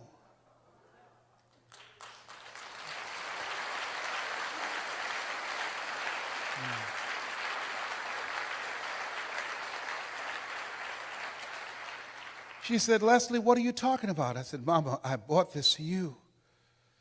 I pushed the door open. She stuck her head in the door. She said, anybody home? I said, no, Mama. Nobody's here. This is yours. It's fully furnished. Multi-level marketing made that happen. This is going to happen for you. It's already happened for some of you.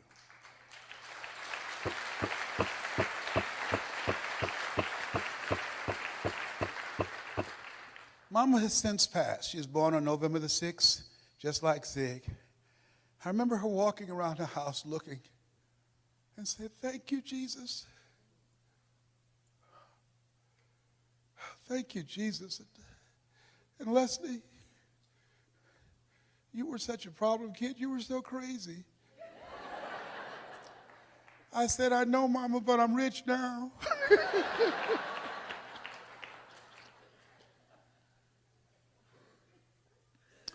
I dedicate this to the dream in you. Say that thing for me, boy. Yes, ma'am. If you want a thing bad enough to go out and fight for it, to work day and night for it, to give up your time, your peace, and your sleep for it. If all that you dream and scheme is about it, and life seems useless and worthless without it, and if you gladly sweat for it and fret for it and plan for it and lose all your terror of the opposition for it, and if you simply go after that thing that you want with all of your capacity, strength and sagacity, faith, hope, and confidence, and stern pertinacity, if neither cold poverty, famish, or gulf, sickness or pain of body and brain can keep you away from the thing that you want, if dogged and grim you besiege and beset it, with the help of God, you'll get it. This has been Mrs. Mamie Brown's Baby Boy. God bless you. God bless your dream. God bless America. Thank you so very much.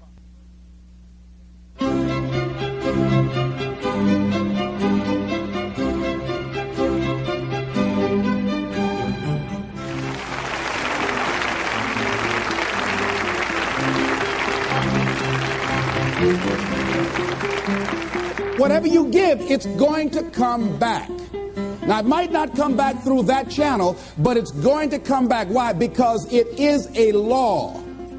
Whatever you give, it's going to come back. Now, all of us hear the saying, as you sow, so shall you reap. And we use that in a negative context. But let's look at the positive side of that. That if you sow some good stuff out here, if you make it your business how you give your life, to give the best that you have, to give love, to give encouragement, to give help, to give support, if that's what your life is about, whatever you put out here, ladies and gentlemen, I guarantee you it's going to come back. Now, the reason that most people don't give is because they operate out of a consciousness of scarcity. They don't believe that there's enough to go around. They can't see themselves having the capacity to give. They don't believe that they have anything to offer. They don't see themselves as an opening for the universe to work through.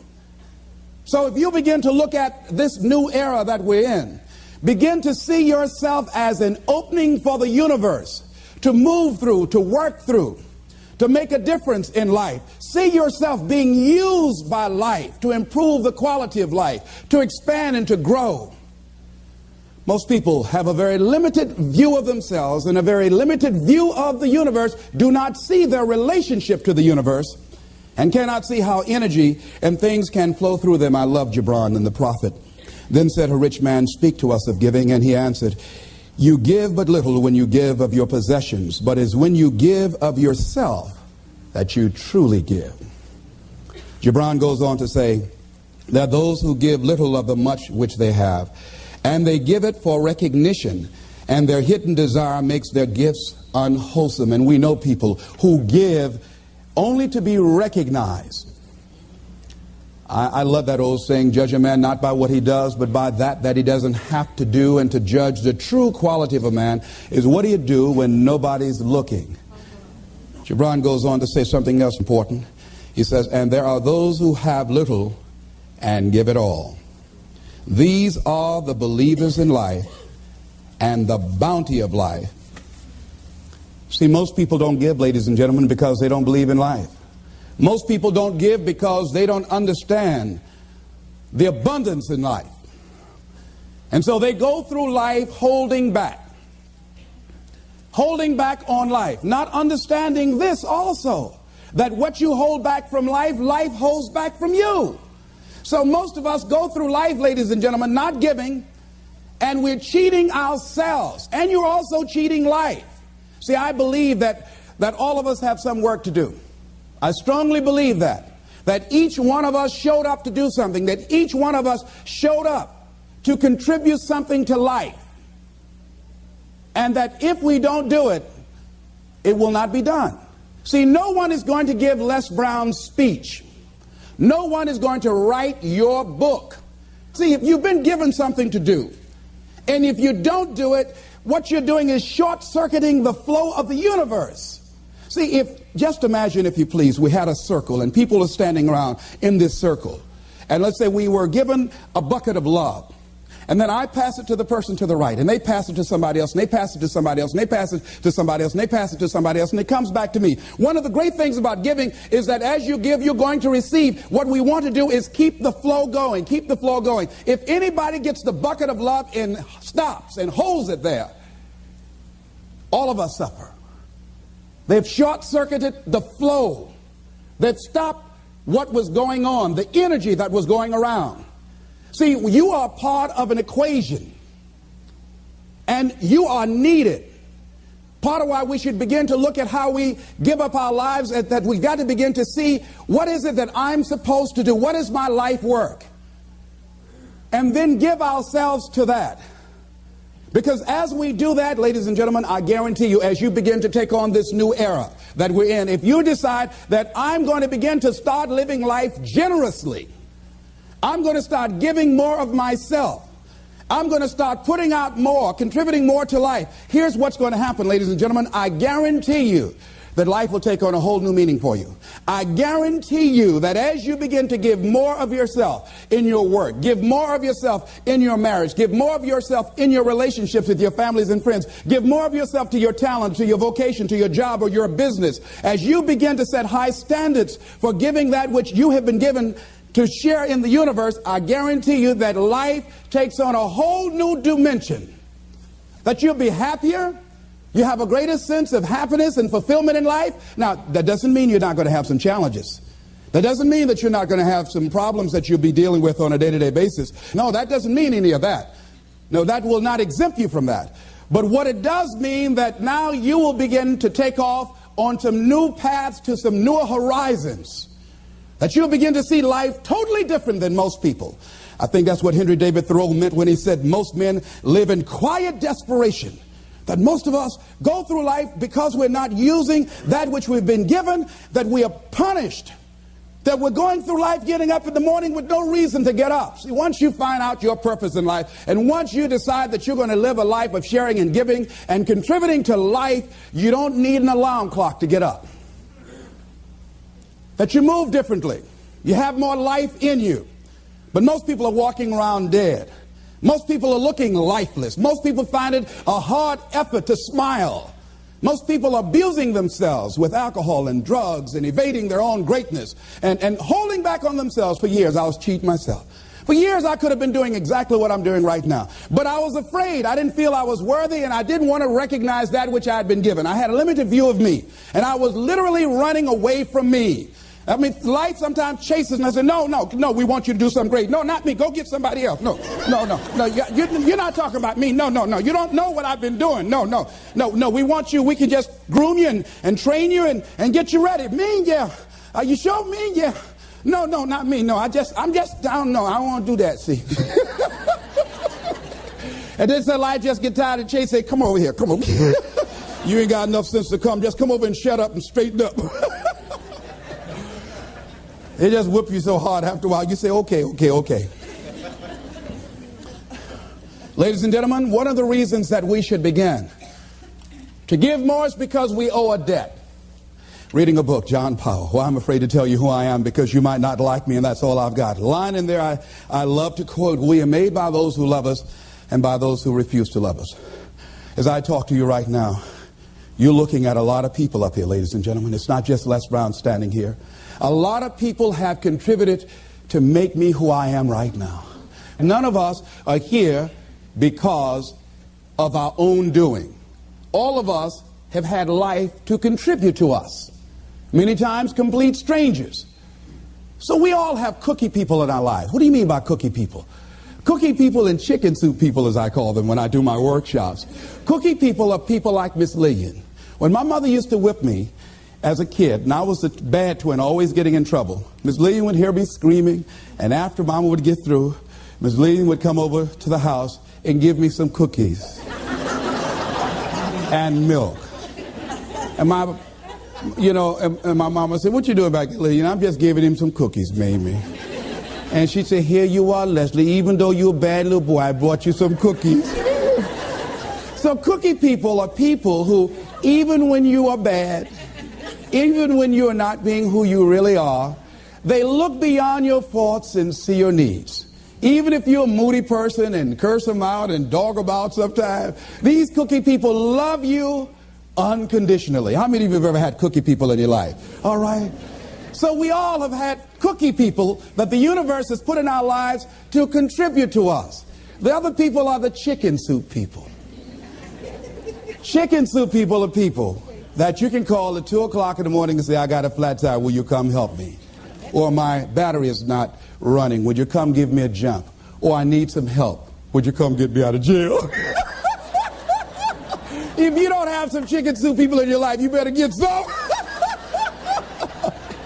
But these are people that you can always call on to help you out. So I'm encouraging you to give a letter of appreciation to some of the cookie people in your life. Some of them might have already made their transition. Write some letters to some people who were a leg up for you, some people who contributed to you being who you are. And just say, "I was just thinking over the years, I know you know I love you and appreciate everything you've been to me, but I just wanted to drop you this letter." How do you think they'll feel if they get that? Just out of nowhere, just want to thank you for how you have enriched my life. You might not have thought much of it, but because of the help and assistance you gave me on that particular day, that was a turning point in my life. Why should we give? Well, giving creates a vacuum. And as we know, nature abhors a vacuum. See, when you give, you create a vacuum, you are now in a position to receive. See, if I have my arms closed holding on to everything I've got, nothing is available to come in. But if I'm open, if I've created a vacuum there by giving and keeping the flow going, the stuff in the universe is going to come back to me, ladies and gentlemen. It's going to come back. Whatever you give, whenever I go into a room and give a speech to inspire people, to help them to develop their greatness, if you get 10% of what I get, because as Bach says, we teach that which we need most. I'm not wearing any crown. I need it as much as I'm sharing it. I'm still growing. I'm still unfolding. I'm still seeking to discover my greatness. And if you get 10% of what I get when I walk out of here, see, there will be a different man walking out of here than who came in here. And as I give, and the more I give to you, the more I get.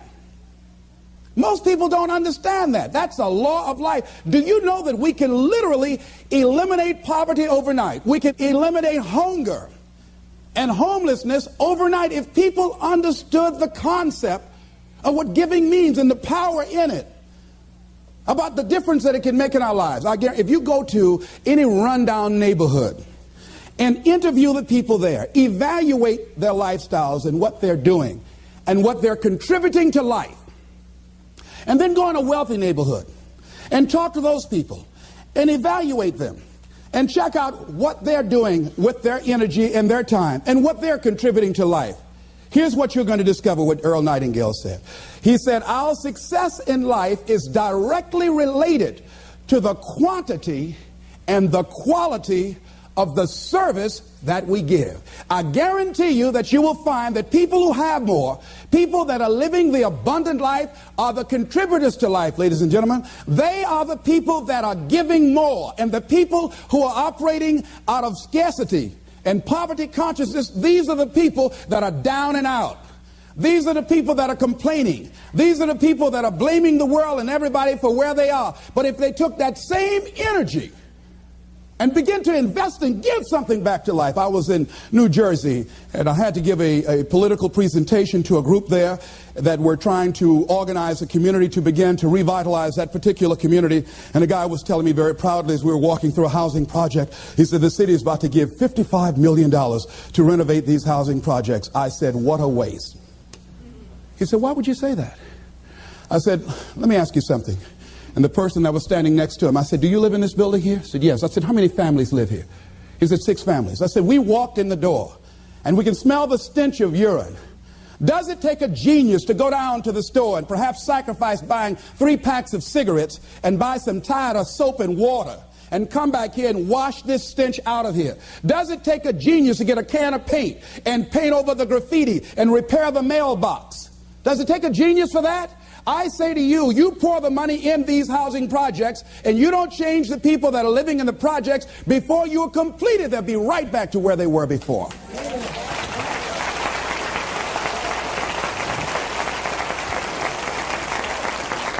If it is to stand, and I'm not saying that there aren't situations where people need some help and assistance, but people must be allowed to contribute.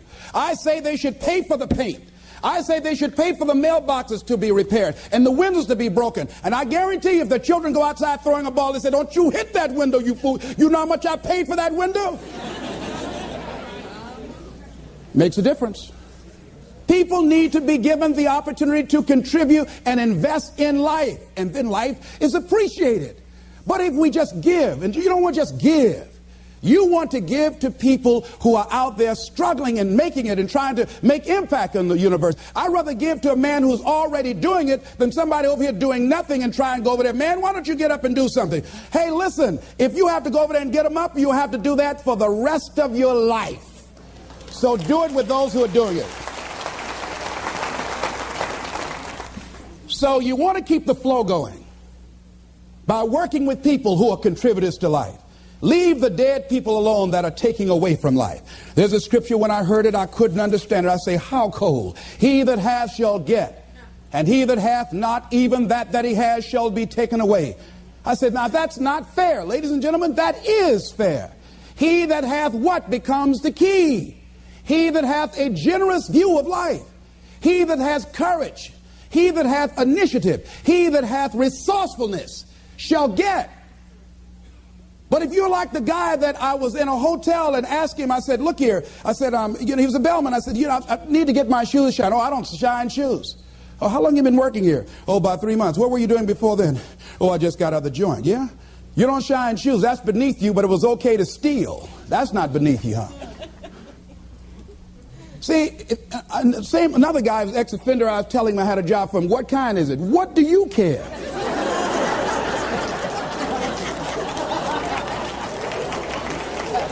Making an honest living, not worried about somebody knocking on your door in the middle of the night. If it's cleaning toilets, you ought to be happy.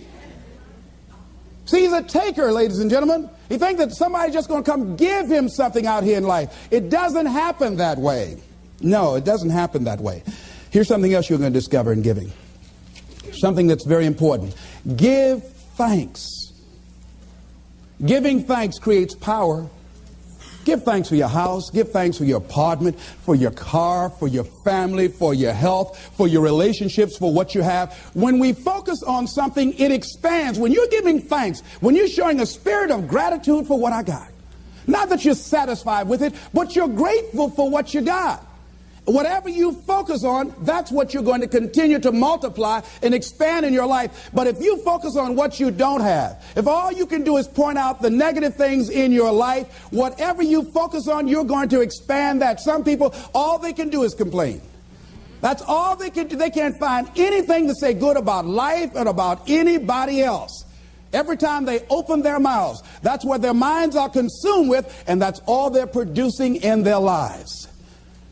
And these are people that you don't want to be around. Develop a spirit of gratitude. I'm thankful for life. I'm thankful to be an American. I'm thankful to be on this part of the planet. I'm thankful to see another day. No, things aren't what I want them to be. No, I don't have all the things I want to have. But I'm thankful that I'm still here. I have another opportunity, another day to live, another chance to contribute, another chance to make a difference in life. So begin to give thanks for what you have. Whatever you focus on. Remember now, you want to become aligned with the universe. If you have scarcity in your life, it's because you have a consciousness of scarcity.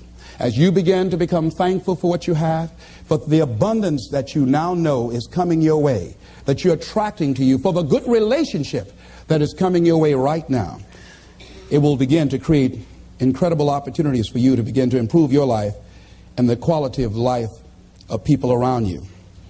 Giving is also, ladies and gentlemen, forgiving. Give forgiveness.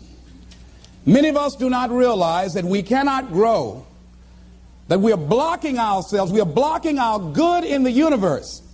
We're literally standing in the way of the flow of what life has to us because we haven't learned how to forgive.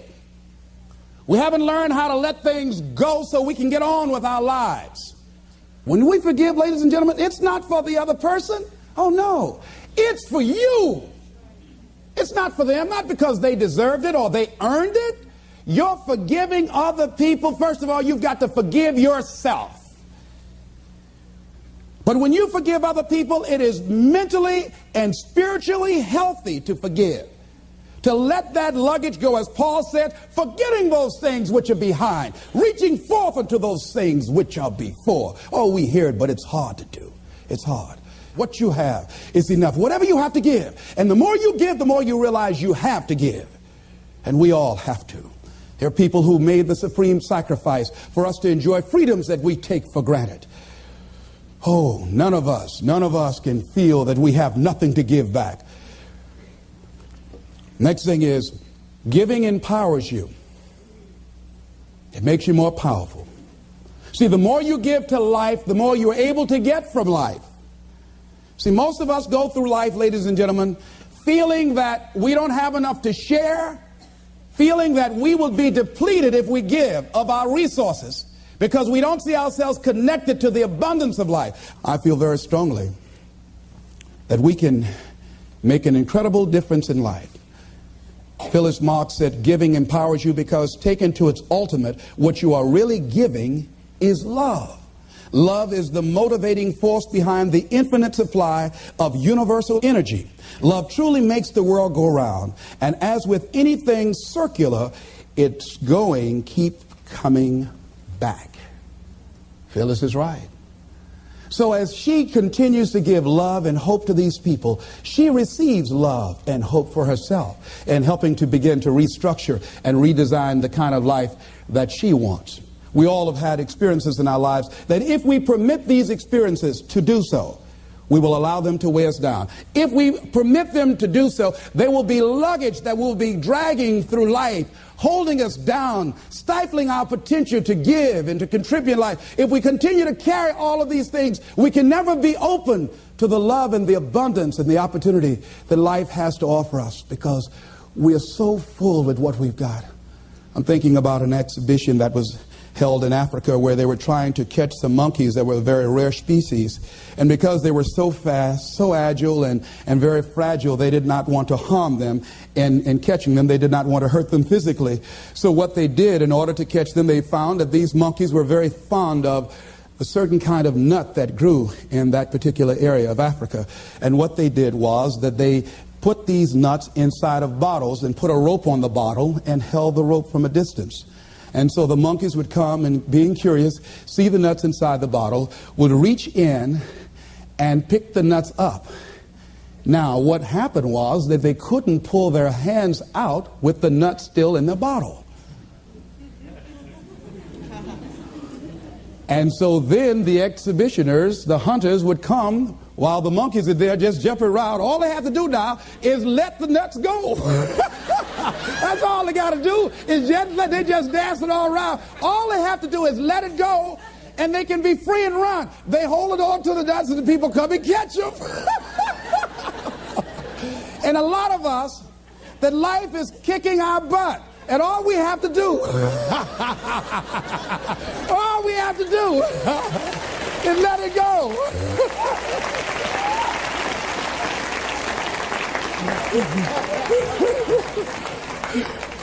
We just keep holding on like we crazy.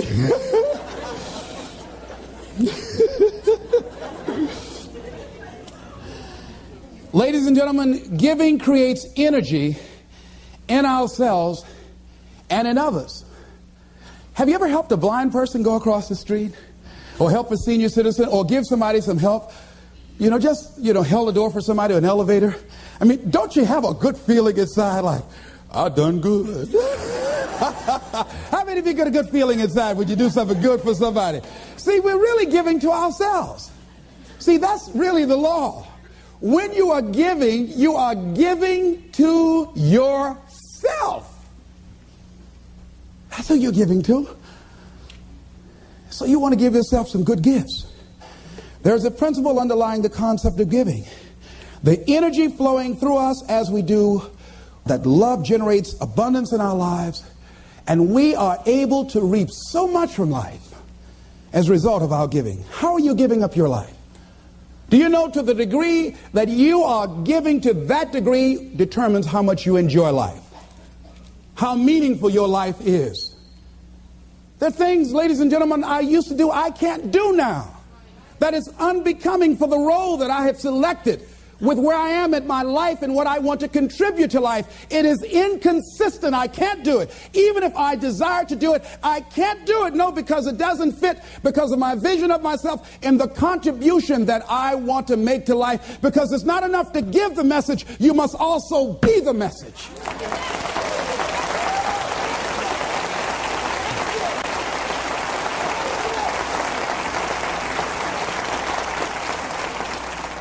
Next thing is that we must give out of a sense of oughtness.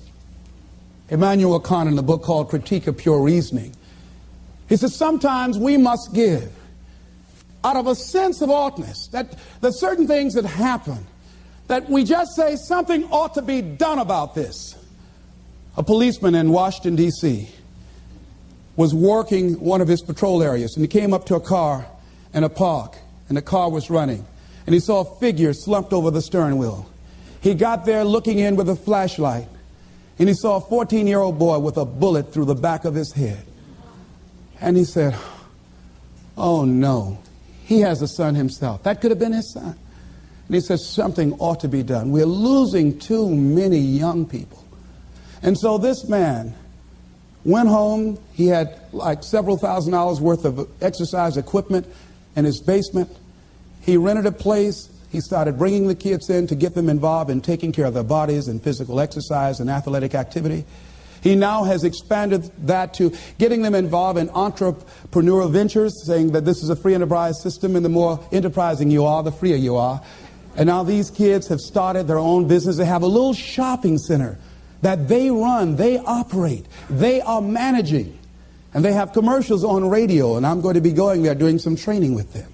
So he decided, because of that event, that I ought to do something.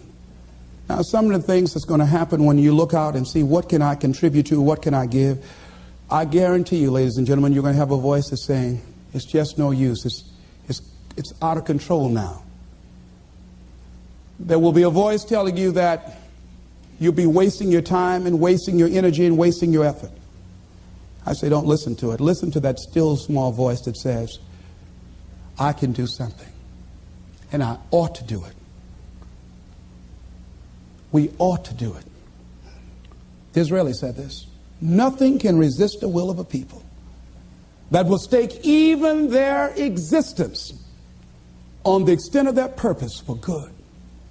I strongly believe that as we begin to look toward the future, and that as each day we get up in the morning, and be it that you're going to give to make the environment safer for everybody on the planet, be it that you're going to do things to help the sick or the physically disabled or recovering crack cocaine addicts, be it that you want to help and contribute to youth or do something for the homeless, whatever you want to do, if you get up in the morning out of a sense of oughtness and decide that I am an opening for the universe, that life can work through and use me as a channel and as an instrument for change. And each day we get up, we make it our personal business to make a difference in those areas that we're concerned about. How are we going to do it? We don't know, but we know that we can make a difference. And we might not be here to see the results of our efforts. We might not be here as many of the people who before us made sacrifices. that they did not live to see or reap the benefits of. James Weldon Johnson, stony the road we trod, bitter the chastening rod, felt in the days when hope unborn had died. Yet with a steady beat have not our weary feet come to the place for which our fathers died. We've come over a way that with tears has been watered. We've come treading a path through the blood of the slaughtered. When we came here, somebody paid the price for us to be here. And as we begin to look toward the future, we all have an obligation to give something back. A lot of us don't give more because of the fact that we allow ego to get in the way. I'm thinking of a man that was well-dressed, walking through a neighborhood one day. And a lady came to the door and she said, "Hey, you." He stopped. He said very politely, "Yes, ma'am." She said, "Come here." He came to her. "Yes, what may I do for you, ma'am?" She said, "I want you to cut my wood." He said, "Yes, ma'am." He took his coat off and he took the axe that she had there and he cut the wood. She said, "I want you to take some around the back and put some in the fireplace." He said, "Yes, ma'am." And he did that. And after he finished, she said, "What do I owe you?" He said, "Nothing, ma'am. Thank you for the opportunity to serve you." She said, "Okay." And he left, and he was walking down the street with his coat over his shoulder. And her maid came up. She said, "Do you know who that was?" And the lady she worked for said, "No." She says, "That's the great Negro educator, Booker T. Washington." She looked out the window. She said, "Is that right?" She said, "Send for him." And that lady that Booker T. Washington went in and cut the wood for contributed several $1 million to his dream of building an institution of higher learning, Tuskegee Institute, that is standing today.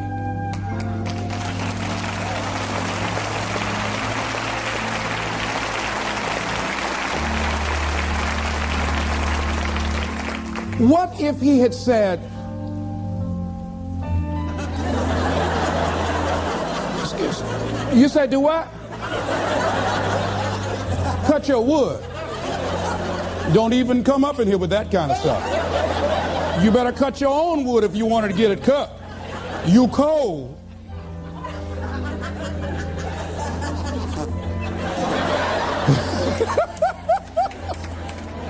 He didn't allow his ego to get in the way. He gave what he had. He contributed. How much have we denied ourselves? How much have we blocked ourselves because we allow that little ego to get in the way, to prevent us from giving and serving, which is the essence of life. Which is the essence of life. It's about service. And so I say, as you look out on the future, decide that you are going to allow your life to be a life of service. Decide that you are going to give more than you have ever given before. Decide that each day that you are given life, that you're going to make a difference with your life, that you're going to make a statement with your life, that once again, as opposed to sitting back feeling like a victim, that you're going to see yourself as a channel, as an opening for the universe to work through. And that you'll say to life, use me. Oh, use me. I got more to give. Use me. Repeat after me. I want life to use me. I want to give more. Share more. Be an expression of love. Be an instrument of hope. To impact our youth. To recreate their future. I'm grateful for life. I'm grateful for being here.